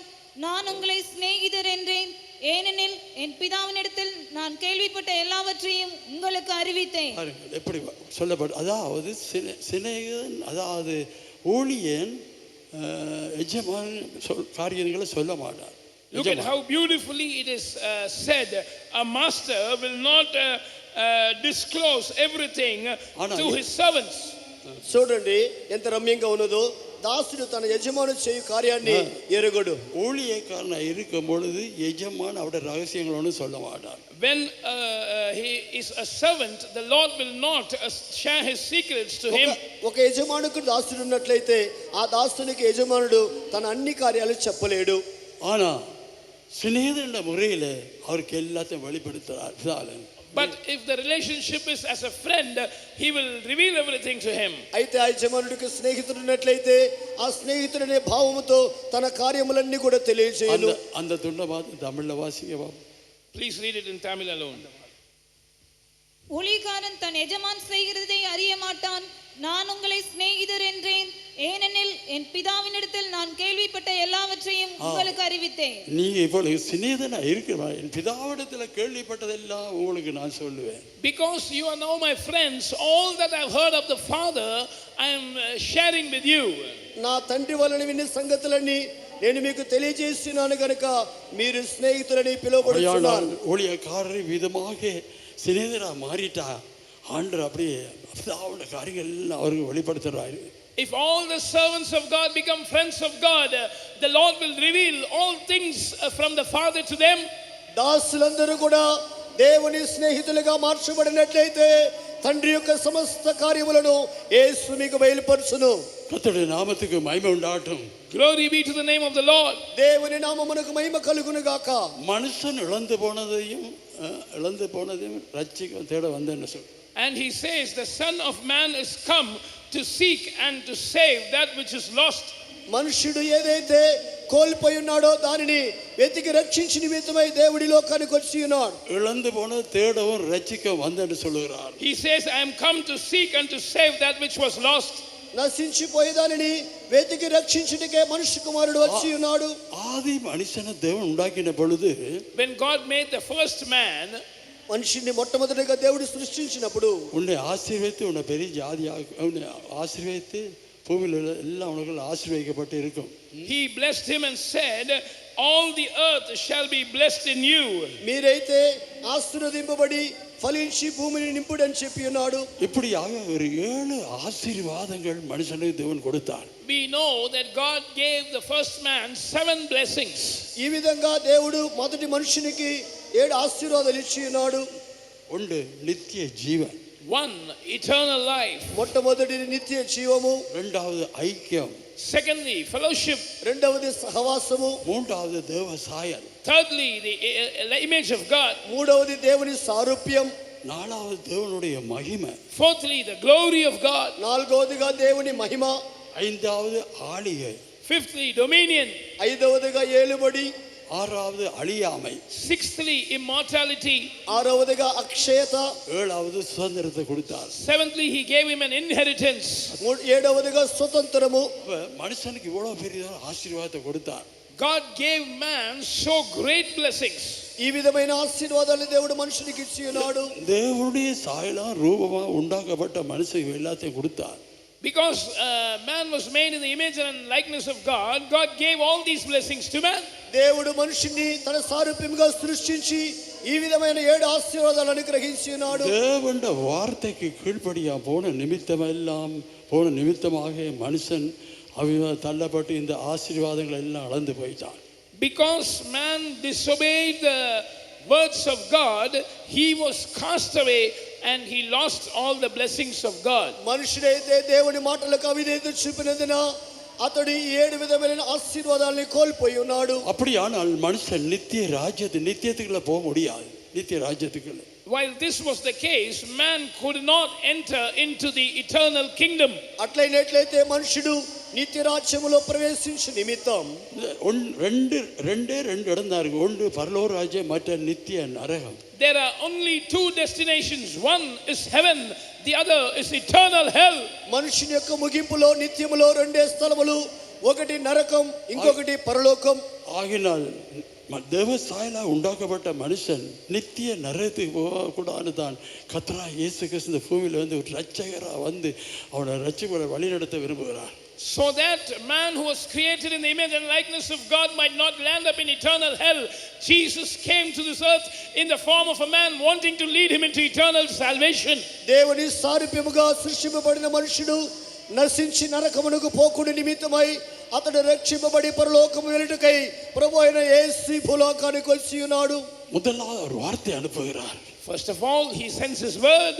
మొట్టమొదటిగా ఆయన తన వాక్యమును పంపుతున్నాడు. రక్షిపుకురిగే వార్த்தை அனுப்புகிறார். He sends the words pertaining to salvation. తన రక్షణ మాటను అతనికి పంపుతున్నాడు. மனம் திரும்புதலுக்கு ஏற்ற வார்த்தை கொடுக்கிறார். He gives the words for repentance. ఆయన అతడు మనుషుడు మారు మనసు పొందే వాక్యమును బయలుపరుచుచున్నాడు. అడిమేతనத்துல இருக்கிறதுக்கு అడిమేతన విడుదలాకబడి వార్த்தை అனுப்புகிறார். He sends words to deliver him from his bondage. అతనికుండే దాస్యములో విడుదల చేయు వాక్కులు పంపుచున్నాడు. அதான் அன்றைக்கு பேதுரு பிரசங்கம் பண்ணி கொண்டிருக்கிற நேரத்தில் On that day when Peter was preaching, ఆ దినమందు పేతురు ప్రసంగించినప్పుడు ஆயிரக்கணக்கான ஜனங்கள் இந்த வார்த்தையை கேட்டுக்கொண்டிருந்தார்கள். thousands of people were listening to his words. వేల కొలది జనులు ఈ వాక్యమును వింటూ ఉండి ఉన్నారు. அங்கே ஒரு சிலருக்கு அங்கே அந்த வார்த்தை அவருடைய இருதயத்தில் அப்படியே குத்துகிறது. For some, these words pricked their hearts. ఈ మాటలు వినిచిన జనుల హృదయములు ఈ వాక్యములు వెళ్ళి గుచ్చి ఉన్నవి. அந்த வார்த்தை அவர்களை கிரியை செய்கிறது. That word began to work in their hearts. ఆ మాటలు వాక్యములు ఆ హృదయములో క్రియ చేయ ప్రారంభించెను. அவர்களுக்கு ஒரு உணர்வு வந்து விட்டது. And there was a conviction in them. అందు నిమిత్తమే వారిలో గ్రహింపు కలిగినది. சகோதரரே, நாங்க என்ன செய்ய வேணும்? Men and brethren, what shall we do? సహోదరులారా, మేమేమి చేయవలెను? இந்த பாவத்திலிருந்து விடுதலைக்கு நாங்க என்ன செய்ய வேணும்? To be delivered from this sin, what should we do? ఈ పాపము నుండి విడుదల చేయబడ మేమేమి చేయాలి? இந்த அடிமைத்தனத்திலிருந்து விடுதலையாக என்ன செய்ய வேணும்? To be delivered from this bondage, what should we do? ఈ దాస్యము నుండి విడుదల చేయబడటకు ఏమి చేయాలి? உடனே பேதுரு என்ன சொல்லுகிறார்? Immediately, what was Peter's reply? వెంటనే పేతురు ఏం చెబుతున్నాడు? நீங்கள் மனம் திரும்பி ஒவ்வொருவரும் பாவ மன்னிப்பு கொண்டு முழுக்கு ஞானஸ்நானத்தை பெற்றுக்கொள்ளுங்கள். Repent therefore and be baptized by immersion, every one of you, for repentance. మారు మనసు పొంది ప్రతి పాప క్షమాపణ నిమిత్తమై ప్రతివాడు బాప్తిసం పొందుడి. அப்பொழுது பரிசுத்தாவின் வரத்தை பெறுவீர்கள். And then you shall receive the gift of the Holy Ghost. అప్పుడు మీరు పరిశుద్ధాత్మ వరమును పొందుదురు. இந்த பரிசுத்த ஆவின்னு சொல்லி பரிசுத்த பரலோகத்தில் இருந்து தேவனிடத்தில் வர்றதான ஆவி தூய்மையான ஆவி. This Holy Spirit who has come down from heaven from God is really holy and pure. ఈ యొక్క పరిశుద్ధాత్మ ఏదైతే ఉన్నదో దేవుని యొద్ద నుండి వచ్చే ఆత్మ, అది సంపూర్తిగా పవిత్రమైన ఆత్మ. இந்த பரிசுத்தா பெற்றது அத்தாட்சி தான் அந்நிய பாஷை வேற பாஷைகள் நாங்கள் பேசி தேவனுடைய மகத்துவங்களை வெளிப்படுத்துறதா இருக்கிறது. And the sign of having received the Holy Spirit is that we speak in unknown tongues and speak the glorious things of God. ఈ పరిశుద్ధాత్మను పొందినారంటే గుర్తు ఏమంటే వారు అన్య భాషలనే వరమును పొంది భాషలు మాట్లాడుదురు. இந்த அந்நிய பாஷையின் மூலமாக தான் இழந்து போனதான அந்த 7 அந்த ஆசீர்வாதம் மறுபடியும் பெற்றுக்கொள்றதுக்கு தேவன் எங்களுக்கு உதவி செய்கிறார். And God enables us to receive the 7 blessings which the first man lost by the gift of the Holy Spirit with the sign of speaking in tongues. ఈ యొక్క మనుషుడు ఏదైతే మొదట ప్రారంభంలో అతడు కోల్పోయి ఉన్నాడో ఆ 7 విధాలైన అనుభవాలని ఆశీర్వాదాలని అతడు ఎప్పుడైతే పరిశుద్ధాత్మను పొంది అన్య భాషలో మాట్లాడనో అప్పుడే తిరిగి పొందుకొనుచున్నాడు. అన్య భాష పరిశుద్ధ పెట్టుబడులు అన్య భాష కట్టాయం పేస వేణం. And those who have received the Holy Spirit must speak in tongues. అందు నిమిత్తమే అన్య భాషలు అనేది ఖచ్చితంగా మాట్లాడాలి. அங்கே நான் போய் ஒரு தேற்றவாளர் உங்களுக்கு அனுப்புவேன், அவர் சகல சத்தியத்தில் உங்களை நடத்துவார்னு சொல்லி இயேசு போக முன்பதாக சொல்லிட்டு போனார். Before his ascension, Jesus had foretold that I will go and send the other Spirit, which is the Comforter, and he will lead you into all truth. అందు నిమిత్తమే యేసు పరలోకానికి వెళ్ళేదానికి ముందు నేను వెళ్ళి ఆదరణకర్తనే వేరొక ఆదరణకర్తను మీకు పంపుదనే చెప్పి వెళ్ళి ఉన్నాడు. விதமான அனுபவங்களுக்குள்ளாக கொண்டு போய் இவ்விதமாக இந்த 7 விதமான ஆசீர்வாதங்களை எங்களில் உருவாக்கும்படியா அந்த பரிசுத்த ஆவியை நமக்கிலிருந்து வல்லமையாக்கி செய்கிறார். The Holy Spirit abides in us and works mightily in order to lead us through all the experiences of truth and restore the 7 lost blessings. ఈ పరిశుద్ధాత్మ దేవుడు మనలో నివాసము చేసి ఈ 7 విధాలైన అనుభవాల్ని తిరిగి మనలో రూపించి పునరుద్ధరణ చేయించున్నాడు. ஆவியினால் எபேசியர் புத்தகம் 3ஆம் அதிகாரம் 16ஆம் வசனத்தில் வாசிக்கும் பொழுது ஆவியினால உள்ளான மனுஷன்ல வல்லமையா பலப்படுங்கள்.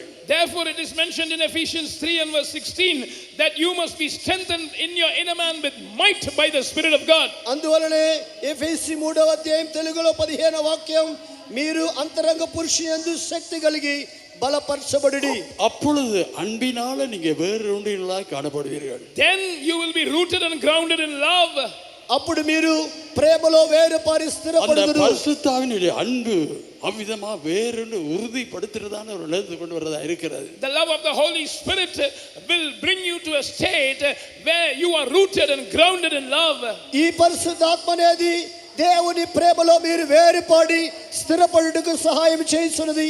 ஒரு மரத்தை நீங்க கவனித்து பார்த்தால் அந்த மரத்துக்கு சரியான வேர் ஆழமா போக விட்டால் கொஞ்சம் காத்தடிச்சு அப்படி பிறண்டு கீழே விழுந்து. If you observe a tree, if its root do not go down deep into the soil, as soon as a wind blows, it would fall away.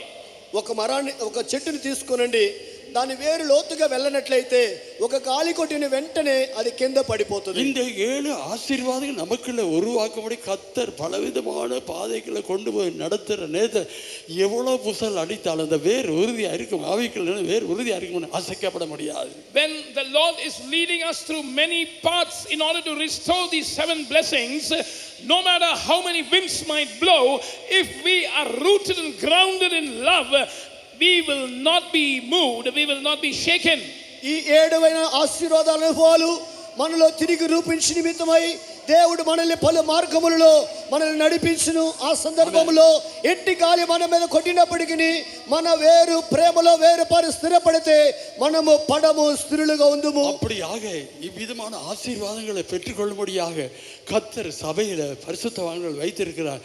சிலர் அப்போஸ்தலர், சிலர் தீர்க்கதரிசிகள், சிலர் சுவிசேஷகர், சிலர் மேய்ப்பராக போதகராக வைத்திருக்கிறார்.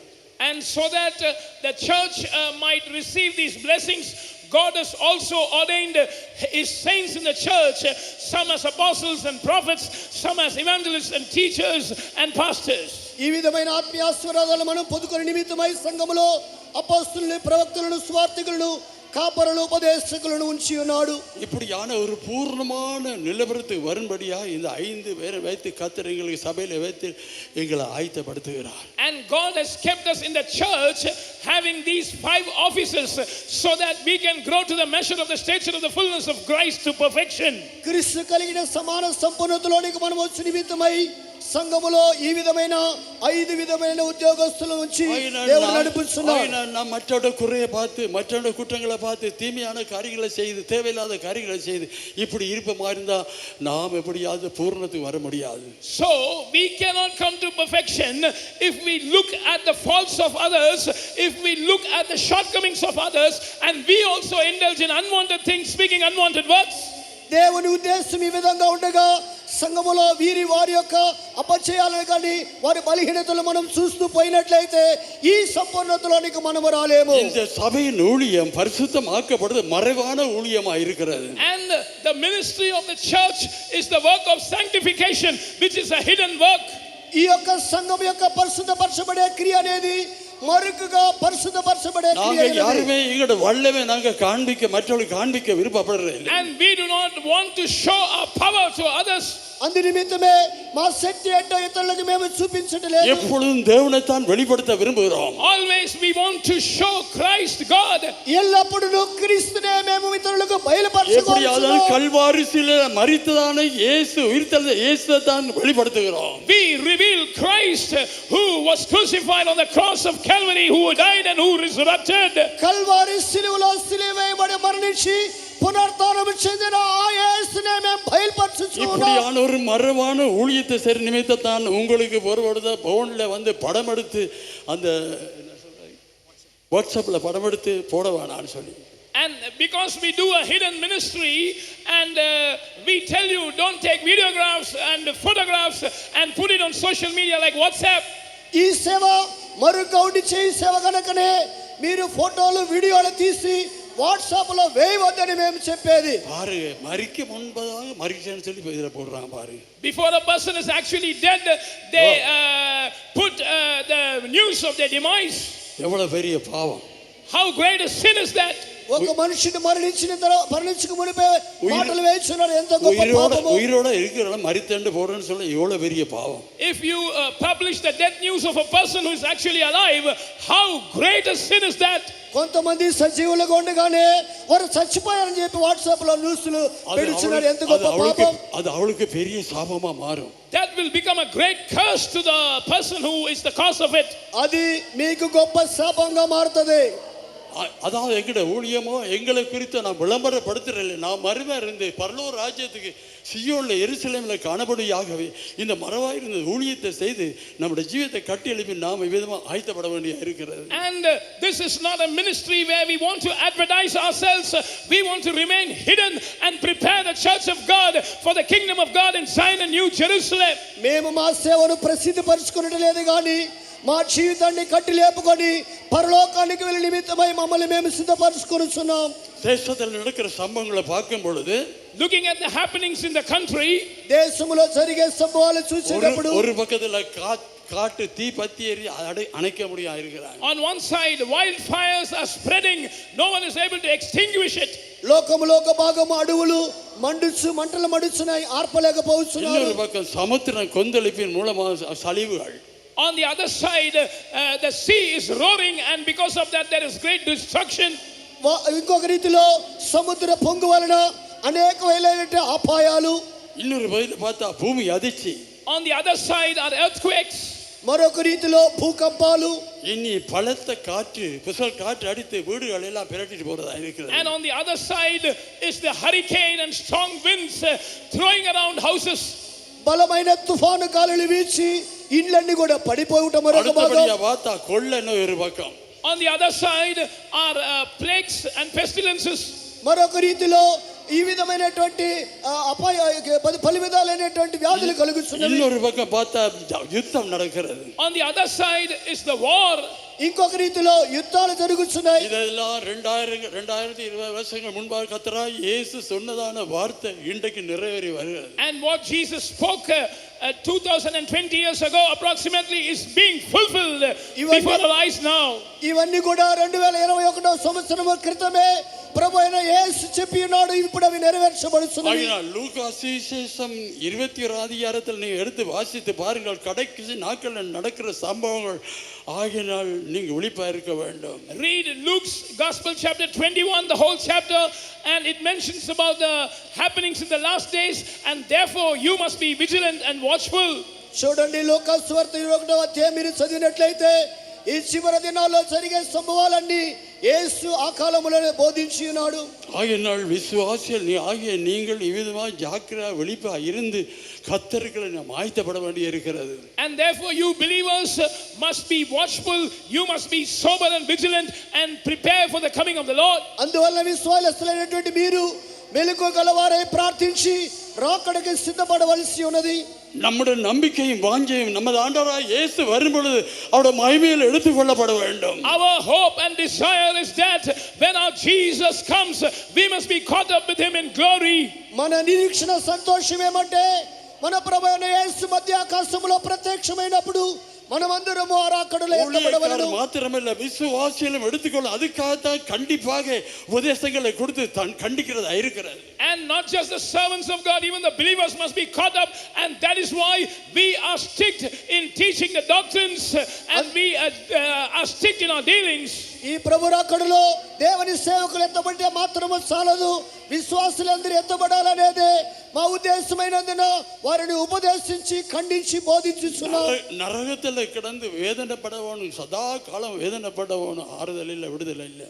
or else you would have to be in hell and be tormented forever. There will be no source of comfort or rest.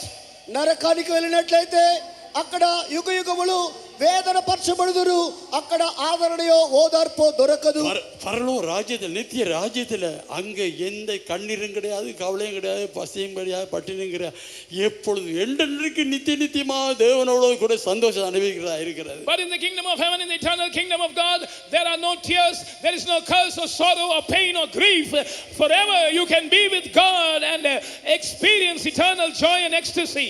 పరలోక రాజ్యములో అయితే దుఃఖమైన ఏడ్పైన వేదైనా కన్నీరైనా లేదు కానీ నిత్యము వారు సంతోషించి ఆనందించుదురు. ஆகிய அவங்கள சபையில சேர்க்கிறதுக்கு இல்ல, பரலோக ராஜ்யத்தில் நீங்கள் காணப்படும். அதுவே இயேசு பரலோகத்தை விட்டு பூமிக்கு வந்தார். We do not just want you to to be made a member of this church. Somehow you should be caught up at the coming of the Lord and be gathered in the eternal kingdom of God, for which purpose Jesus came to this earth. అందు నిమిత్తమై మిమ్మల్ని అందరినీ ఏదో సంఘములో చేర్చడం కాదు కానీ మీరందరూ సిద్ధపడి పరలోకానికి వెళ్ళాలని ప్రభు అయిన యేసుక్రీస్తు లోకానికి వచ్చి ఉన్నాడు. தேவனுடைய சாயலாக உண்டாக்கப்பட்ட மனுஷன் யாரும் நரகத்தில் இறங்கக்கூடாது. எப்படியா ரட்சிக்கப்பட்டு பரலோக ராஜ்யத்தில் காணப்பட வேண்டும். No man created in the image and likeness of God must land up in eternal hell. Somehow they must be saved and be seen with God in his eternal kingdom. యేసు ఎవరో అని చూడగోర వచ్చిన వారందరూ కూడా రక్షణ పొంది ఏ విధముగా వారు సిద్ధపడి పరలోక రాజ్యములో చేర్చబడాలనేది దేవుని ఉద్దేశం. மனம் திரும்பி பாவம் மன்னிப்புக்கு ஞானஸ்தானம் பெறாமல் இருந்தால் தேவனுடைய வார்த்தை கீழ்ப்படிந்து முழுக்க ஞானஸ்தானத்தை பெற்றுக்கொள்ள, அப்பொழுது உங்களுக்கு பெரிய ஒரு விடுதலை கிடைக்கும். For that, if you have not yet repented and have not yet obeyed the counsel of God and taken waters of baptism, repent today and obey the counsel of God and take water baptism, and then you will have a deliverance. మీరెవరైనా పాపం నుండి విడుదల పొందాలని కోరినట్లయితే ఈ వాక్యం చెప్పినట్లుగా మారు మనసు పొంది బాప్తిసం పొందిడి, అప్పుడు మీరు విడుదల చేయబడుదురు. இதை பெற்றுக்கொள்ளும்போது தேவன் பரிசுத்த ஆவியினால நிறைக்கிறவராய் இருக்கிறார். When you take water baptism, the Lord will fill you with his Holy Spirit. మీరు పరిశుద్ధాత్మ పొందినప్పుడు దేవుడు బాప్తిసం పొందినప్పుడు పరిశుద్ధాత్మతో దేవుడు మిమ్మల్ని నింపును. பரிசுத்த பெறாம இருந்தா இப்பொழுதே பெற்றுக்கொள்ளுங்கள். If you have not received the Holy Spirit, receive him right now. పరిశుద్ధాత్మని ఇప్పుడు మీరు పొందకుండా ఉన్నట్లయితే ఇప్పుడే మీరు పొందుకోండి. மாம்சமான யாவர் மேலும் என் ஆவியை ஊற்று என்று தேவன் வாக்கு கொடுத்திருக்கிறார். The Lord has promised, saying, behold, I will pour forth my spirit upon all flesh. సర్వ శరీరుల మీద నా ఆత్మను కుమ్మరిస్తున్న దేవుడు వాగ్దానం చేసి ఉన్నాడు. அந்த ஆவியின் மூலமாக when that spirit comes and fills you, ఆ ఆత్మ ద్వారా அந்த 7 ஆசீர்வாதங்களை தந்து, through the spirit he will give that 7 blessings to you. ఆ 7 ఆశీర్వాదాలను అనుగ్రహించి நேற்று முந்தின நாள் கேள்விப்பட்ட மணவாட்டியை போல மாற்ற விரும்புகிறார். And as we heard in the past days, he wants to make us his bride. నిన్న ముందు దినములో ఉన్నట్లుగా దేవుడు మనల్ని పెండ్లి కుమార్తెగా మార్చుకోరుచున్నాడు. అయినా இன்று ராத்திரி உங்களை ஒப்பு கொடுங்கள். Therefore this night surrender yourself. உங்களை சபையில சேர்க்கிறோம்னு சொல்லி நாங்க அது கேட்கல. உங்களை பரலோக ராஜ்யத்துல கொண்டு போய் சேர்க்கணும், அதுவே எங்களோட வாஞ்சியா இருக்கிறது. We do not want to make you just a member of this church. We want you to be taken to the kingdom of God, and that is our desire. మీరేదో వచ్చి ఈ సంఘాల్లో చేర్చబడాలనేది మా ఉద్దేశం కాదు కానీ మీరు పరలోక రాజ్యములో ప్రవేశించాలి, అదే మా ఉద్దేశమై ఉన్నది. சகேவி இயேசு எப்படிப்பட்டவர் என்று பார்க்க ஆசைப்பட்டவங்கள நீங்கள் அந்த வாஞ்சியோட காணப்படுங்கள். இயேசு நீங்க காண்பீர்கள், உங்களோட பேர் சொல்லி அழைப்பார். Like Zacchaeus had the desire to see who Jesus was, be seen with that desire, and the Lord will fulfill it. He will call you by name. ఈ విధంగా యేసు ఎవరో చూడగొరొచ్చిన జక్కీలో తన ఉద్దేశాన్ని నెరవేర్చినట్లు మీలో కూడా దేవుడు తన ఉద్దేశాన్ని నెరవేర్చును. அப்படியானா எல்லாரும் எழுந்து நிற்போம். If that be so, all of us, let me stand up. நான் இயேசு வரைக்கும் அவரோட நான் காணப்பட வேண்டும். I must be seen with Jesus that is coming. యేసు యొక్క రాకడలో ఆయనను చూడ మనమందరం ఆయన రాకడలో కనబడాలి. அந்த சகேவி இயேசு எப்படிப்பட்ட பார்க்க விரும்ப போல நானும் பார்க்க வேண்டும். Like Zacchaeus had the desire to see Jesus who he was, I also want to see Jesus.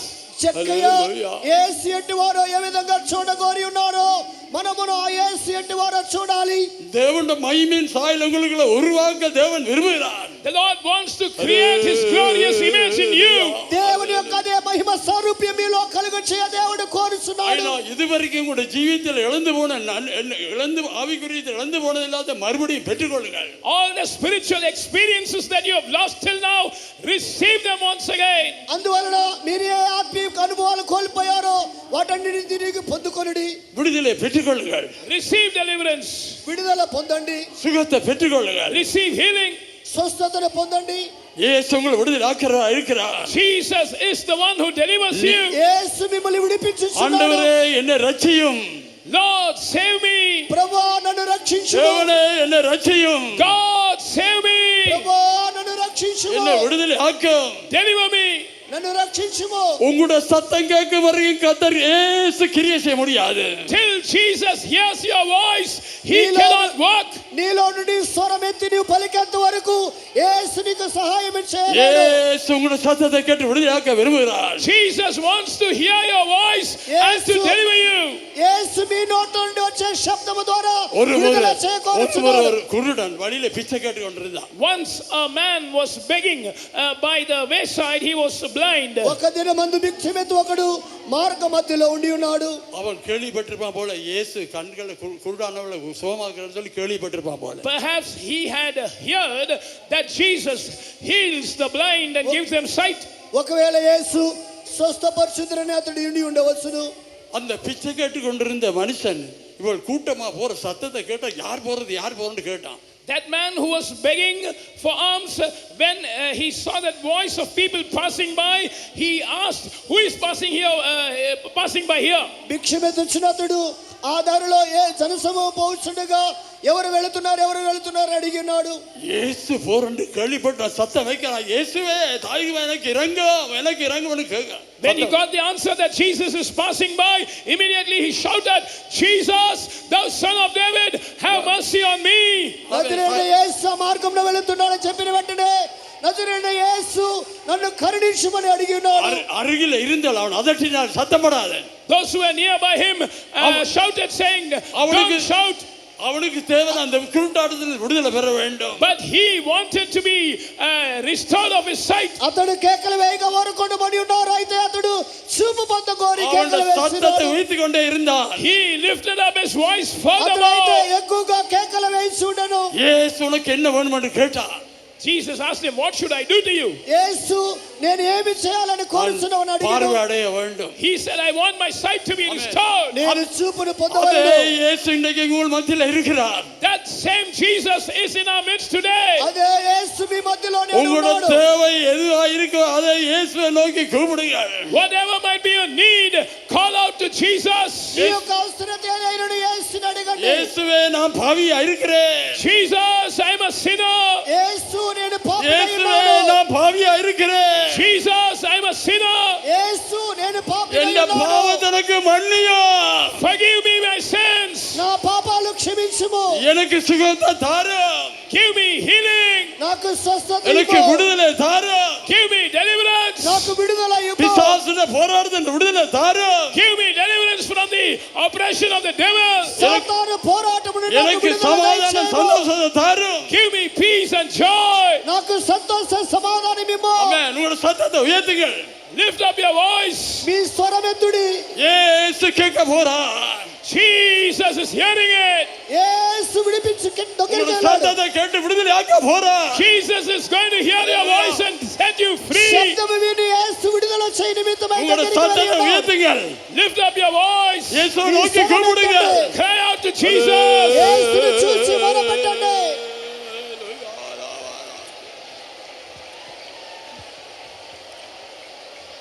இன்று மாறிடது இயேசுவே ஜீவனீந்திரல்லோ அன்பினாம் இன்று மாறிடது இயேசுவே ஜீவனீந்திரல்லோ அன்பினாம் தேவி வாக்கு தன்னை ஸ்திரப்படுத்தி நின் கிருபையாலே நிறைத்திடுவீரே தேவி வாக்கு தன்னை ஸ்திரப்படுத்தி நின் கிருபையாலே நிறைத்திடுவீரே இயேசுவே என்னை நீர் ஆசீர்வதியும்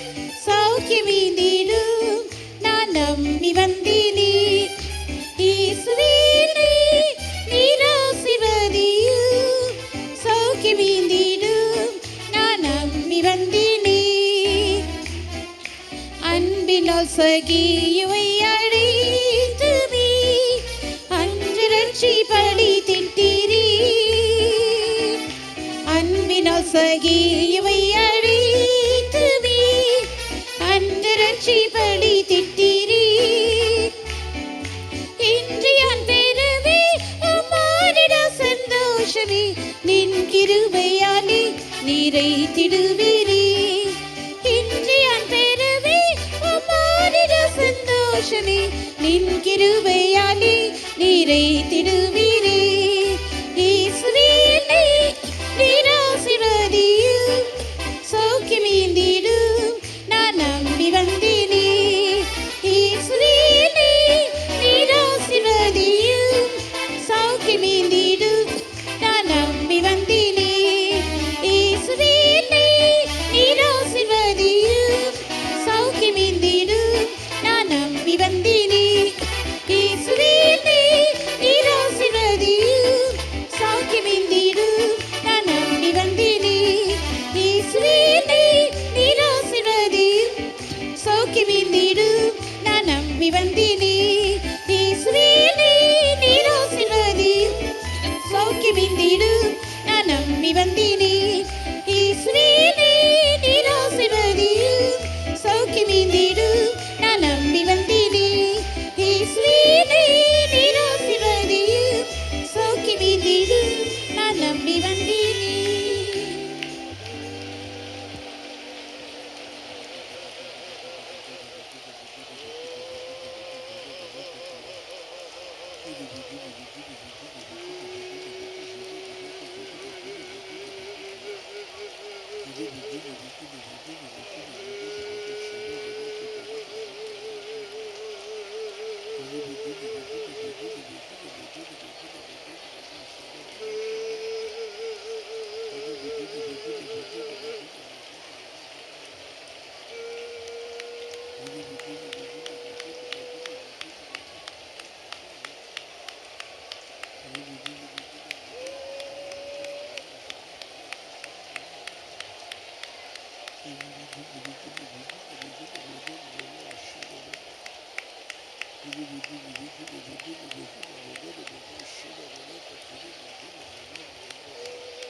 Amen. Tonight we heard about Zacchaeus, how he sought Jesus, and then when Jesus, our Lord, came to his house, he came to that place, he received salvation. He said, half of my goods I give to the poor. If I've taken anything by a false accusation, I restore fourfold. The Lord said, this day is salvation come to this house, for as much he is also the son of Abraham. இன்றைக்கு இரவு நாம் சகேயுவை குறித்து கேள்விப்பட்டோம். இயேசு எப்படிப்பட்டவரோ என்று பார்க்க அவன் ஆசையாயிருந்தான். நான் உன்னுடைய வீட்டில் இன்றைக்கு வந்து தங்க வேண்டும் என்று இயேசு சொன்னபோது அவன் தன்னுடைய பாவங்களுக்காக மனம் திரும்பினவனாக, நான் என்னுடைய ஆஸ்தியில் பாதியை ஏழைகளுக்கு கொடுக்கிறேன், யாரிடத்திலாவது எதையாகிலும் அநியாயமாய் நான் வாங்கினதுண்டானால் அதை நாளத்தனையாய் திருப்பி கொடுக்கிறேன் என்று அவன் சொன்னபோது, இதோ இன்றைக்கு இந்த வீட்டுக்கு ரட்சிப்பு வந்தது, இவனும் ஆபிரகாமுடைய குமாரனா இருக்கிறானே என்று இயேசு அவனை பார்த்து சொன்னார். జక్కయ్య యేసు ఎవరని చూడగోరినప్పుడు యేసయ్య అతన్ని పిలిచి నేడు నేను నీ ఇంట ఉండవలసి ఉన్నది అని చెప్పిన వెంటనే ఆయన ఇంటికి వచ్చినప్పుడు తన పాపములు ఒప్పుకొని ఎవరి దగ్గర అన్యాయంగా తీసుకున్నట్లయితే 4 గంటలుగా నేను ఇచ్చివేస్తా అని చెప్పినప్పుడు యేసయ్య నిజంగా ఇతడు అబ్రహాము కుమారుడే, ఈ ఇంటికి రక్షణ వచ్చినదని యేసు చెప్పాను. Oh, even this evening the Lord is speaking to us through this word. Yes, Abraham believed God, it is counted as imputed as righteousness. The righteous, all those who seek God, will not lack any good thing. The righteous God will never forsake him. ஆம், இன்றைக்கு இரவு தம்முடைய வார்த்தை கொண்டு தேவன் நம்மோடு பேசி இருக்கிறார். ஆபிரகாம் தேவனை விசுவாசித்தான், அது அவனுக்கு நீதியாக எண்ணப்பட்டது. அப்படி கர்த்தருடைய வார்த்தையை விசுவாசித்து நீதிமான்கள் ஆக்கப்படுகிறவர்கள், அவர்கள் எந்த நன்மையும் அவர்களுக்கு குறைவுபடாது. கர்த்தர் அவர்களை ஒருபோதும் கைவிட மாட்டார். అబ్రహాము దేవుడి మాటలు విన్నాడు, విశ్వసించి ఉంటున్నాడు, అతడు నీతిమంతునిగా తీర్చబడి ఉంటున్నాడు. నీతిమంతులు ఎన్నడూ కూడా సిగ్గుపడకుండా దేవుడు వారిని కాపాడుచుంటున్నాడు. Oh, tonight the Lord is sending his blessing upon all of us. He satisfies our mouth with good things. Oh, as we begin to praise God, all his blessings are coming upon us. இன்றைக்கு இரவு நம்ம எல்லாரையும் தேவன் ஆசீர்வதிக்கிறவராய் இருக்கிறார். நம்முடைய வாயை நன்மையினால் அவர் நிரப்புகிறார். நாம் அவரை துதிக்கும் போது அவர் நம்முடைய வாயை நன்மையினால் நிரப்பி நம்மை நன்மையினால் திருப்தியாக்குகிறவராய் இருக்கிறார். దేవుడు మన మధ్యలో ఆశీర్వదించడానికి వచ్చింటున్నాడు. ఆయన మేళ్ళ చేత మనం తృప్తిపరుచున్నాడు. ఎప్పుడైతే నువ్వు విశ్వసిస్తున్నావో అనేక మేళ్ళ చేత నింపుచున్నాడు. Oh, tonight the Lord is also sending his anointing. He is causing his love to fill our hearts, to make us rooted and grounded in his love. And God is filling us, restoring all the blessings that man has lost. இன்றைக்கு இரவு கர்த்தர் நம்மை அபிஷேகம் பண்ணவும் செய்கிறார். அவர் தம்முடைய அபிஷேகத்தின் மூலமாக தம்முடைய அன்பை நம்முடைய இதயங்களில் ஊற்றி நம்மை அன்பில் வேறுண்டவும் நிறைவேறவும் செய்கிறார். அது மாத்திரமல்ல, நாம் ஆதி மனிதன் இழந்து போனதான அந்த சகல ஆசீர்வாதங்களையும் திரும்பி பெற்றுக்கொள்ள கர்த்தர் உதவி செய்கிறார். అనేకులు కూడా అనేక ఆశీర్వాదం పోగొట్టుకున్నప్పటికీ తిరిగి ప్రభు అభిషేకం ద్వారా ప్రతి వారికి ఆశీర్వాదముల చేత తిరిగి నింపుచున్నట్లుగా చూస్తున్నాం. Oh, tonight he's sending his word to you. He's sending his blessings to each one of us. இன்றைக்கு இரவு தம்முடைய செங்கோலை அவர் உங்களுக்கு அனுப்புகிறார். தம்முடைய ஆசீர்வாதங்களை நம்ம எல்லார் மேலும் அவர் அனுப்பி கொண்டிருக்கிறார். దేవుడు ఆశీర్వాదం నీ మీద ఇప్పుడు కుమ్మరిస్తున్నాడు, అనేక మేళ్ల చేత నింపుచున్నాడు. Now we are going to be filled with his love to the Holy Spirit. இப்பொழுது பரிசுத்த ஆவியின் மூலமாக நாம் அவருடைய அன்பினால் நிரப்பப்பட போகிறோம். పరిశుద్ధాత్మ ద్వారా దేవుని యొక్క ప్రేమ చేత నింపబడబోతున్నాం. అన్య భాషகளில் பேசுங்கள். அந்த நோரி அந்நிய భాషలు మాట్లాడు. Believe his word. அவருடைய வார்த்தையை விசுவாசியுங்கள். ఆయన మాట నమ్ముడి. Accept the word of God. He is restoring you. தேவனுடைய வார்த்தையை ஏற்றுக்கொள்ளுங்கள். அவர் உங்களை சீர்படுத்துகிறார். ఆ యొక్క మాటలను అంగీకరించినప్పుడు ఆయన నీకు మేలు చేస్తున్నాడు. Oh, the Lord, he doesn't forsake the righteous. He is justifying you by faith. கர்த்தர் நீதிமானை ஒருபோதும் கைவிடுகிறவர் அல்ல, விசுவாசத்தினால் உங்களை அவர் நீதிமான்களாக்கி கொண்டிருக்கிறார். నీతిమంతులు ఎన్నడూ కూడా దేవుడు చేయి విడిచాడు. నువ్వు నమ్మినట్లయితే నీతిమంతులుగానే మారుస్తున్నాడు. Oh, be strengthened in your inner man through his love. Receive the anointing. அவருடைய அன்பினால் உங்களுடைய உள்ளான மனுஷனில் வல்லமையாய் பலப்படுத்தப்படுங்கள். அந்த அபிஷேகத்தை பெற்றுக்கொள்ளுங்கள். ఆ యొక్క అభిషేకం ద్వారా నీ అంతరంగ పురుషుని బలపరుస్తున్నాడు కనుక నువ్వు అభిషేకం పొందుకో. We only have 2 or 3 minutes left. 2 அல்லது 3 நிமிடங்கள் மாத்திரமே நமக்கு முன்பாய் மீந்திருக்கிறது. 2-3 நிமிஷாలు మాత్రమే. He is restoring you. அவர் உங்களை திருப்பி கொண்டு வருகிறார். దేవుని తిరిగి తీసుకొని వస్తున్నాడు. He is bringing salvation to you as you repent. நீங்கள் மனம் திரும்பும்போது அவர் உங்களுக்கு ரட்சிப்பை கொண்டு வருகிறார். నువ్వు మారు మనసు పొందిన వెంటనే రక్షణలో తీసుకొస్తున్నాడు. Oh, he is calling us his friends. அவர் நம்மை அவருடைய சிநேகிதர் என்று அழைக்கிறார். దేవుడు తన రెక్కలు చాపుచున్నాడు. Speak in tongues, receive his fullness. అన్య భాషகளில் பேசி அவருடைய நிறைவை பெற்றுக்கொள்ளுங்கள். దేవుడు నిన్ను నింపుచున్నాడు అనేక మేళ్ల చేత. Be steadfast in the faith. அவர் நம்மை விசுவாசத்தில் உறுதிப்பட்டவர்களாய் மாற்றுகிறார். దేవుడు మన విశ్వాసం స్థిరపరుస్తున్నాడు.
At the same time, let the woman who touched Jesus, the hem of his garment, he says, daughter, your faith has made you whole. அதே நேரத்தில் இயேசுவை தொட்டதான அந்த ஸ்திரீ அவருடைய வஸ்திரத்தின் ஓரத்தை தொட்டபோது இயேசு அவளை பார்த்து ஸ்திரீயே உன் விசுவாசம் உன்னை ரட்சித்தது உன்னை குணமாக்கினது என்று சொன்னார்.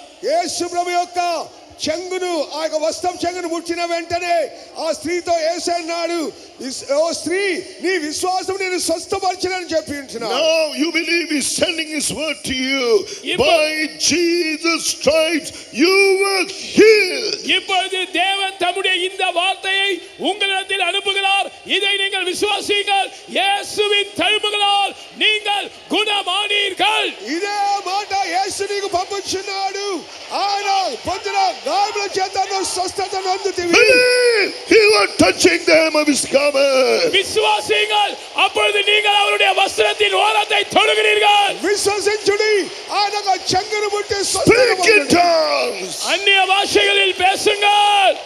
అన్య భాషలు మాట్లాడుడి.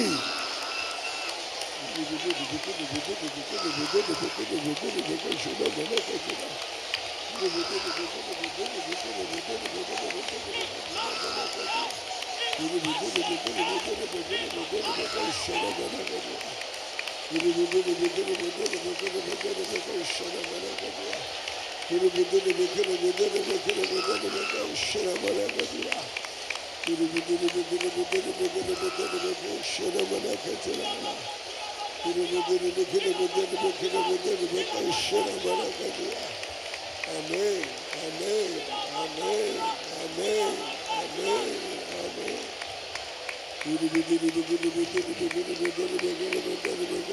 The Lord Jesus can give you this blessing because when he appeared, he destroyed all the works of the devil. He destroyed Satan and rose again. கர்த்தராகிய இயேசுவால் இந்த எல்லா ஆசீர்வாதங்களையும் நிச்சயமாகவே உங்களுக்கு தர முடியும்.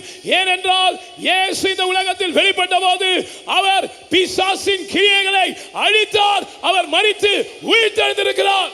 సాతానుడు ఆ యొక్క శక్తి వచ్చినప్పుడు యేసయ్య కలువారు ద్వారా వాని తలను చితకగొట్టినాడు. అందుకొరకే నీకు అన్ని ఆశీర్వాదములు సిద్ధపరిచి ఉన్నాడు. Jesus is in our midst as the Lord our healer. நம்முடைய பரிகாரியாகிய கர்த்தராக இயேசு நம்முடைய மத்தியில் இருக்கிறார். మన స్వస్థపరిచి యేసు మన మధ్యలో సంచరిస్తున్నాడు. If you believe, he says, according to your faith, be done to you. By his stripes you were healed. நீங்கள் விசுவாசித்தால் நீ விசுவாசிக்கிறபடியே உனக்கு ஆக கடவுது என்று அவர் சொல்லுகிறார். அவருடைய தழும்புகளால் நீங்கள் குணமானீர்கள். నువ్వు విశ్వసించినట్లయితే నీకు స్వస్థత కలుగును. ఆయన పొందిన గాయముల చేత నీకు స్వస్థత ఉన్నది. The power of God is destroying every power of the devil against you right now. இப்பொழுது உங்களுக்கு விரோதமாக இருக்கிற பிசாசின் சகல கிரியைகளையும் தேவனுடைய வல்லமை அழிக்கிறது. ఇప్పుడు నీకు విరోధంగా ఉన్న సాతాను క్రియలని యేసు యొక్క శక్తి వాటిని నిర్మూలన చేసినది. Just 2 or 3 more minutes speak in tongues. 2 அல்லது 3 நிமிடங்கள் மாத்திரம் அந்நிய பாஷைகளில் பேசுங்கள். అందుకొరకు అన్ని భాషలు మాట్లాడండి.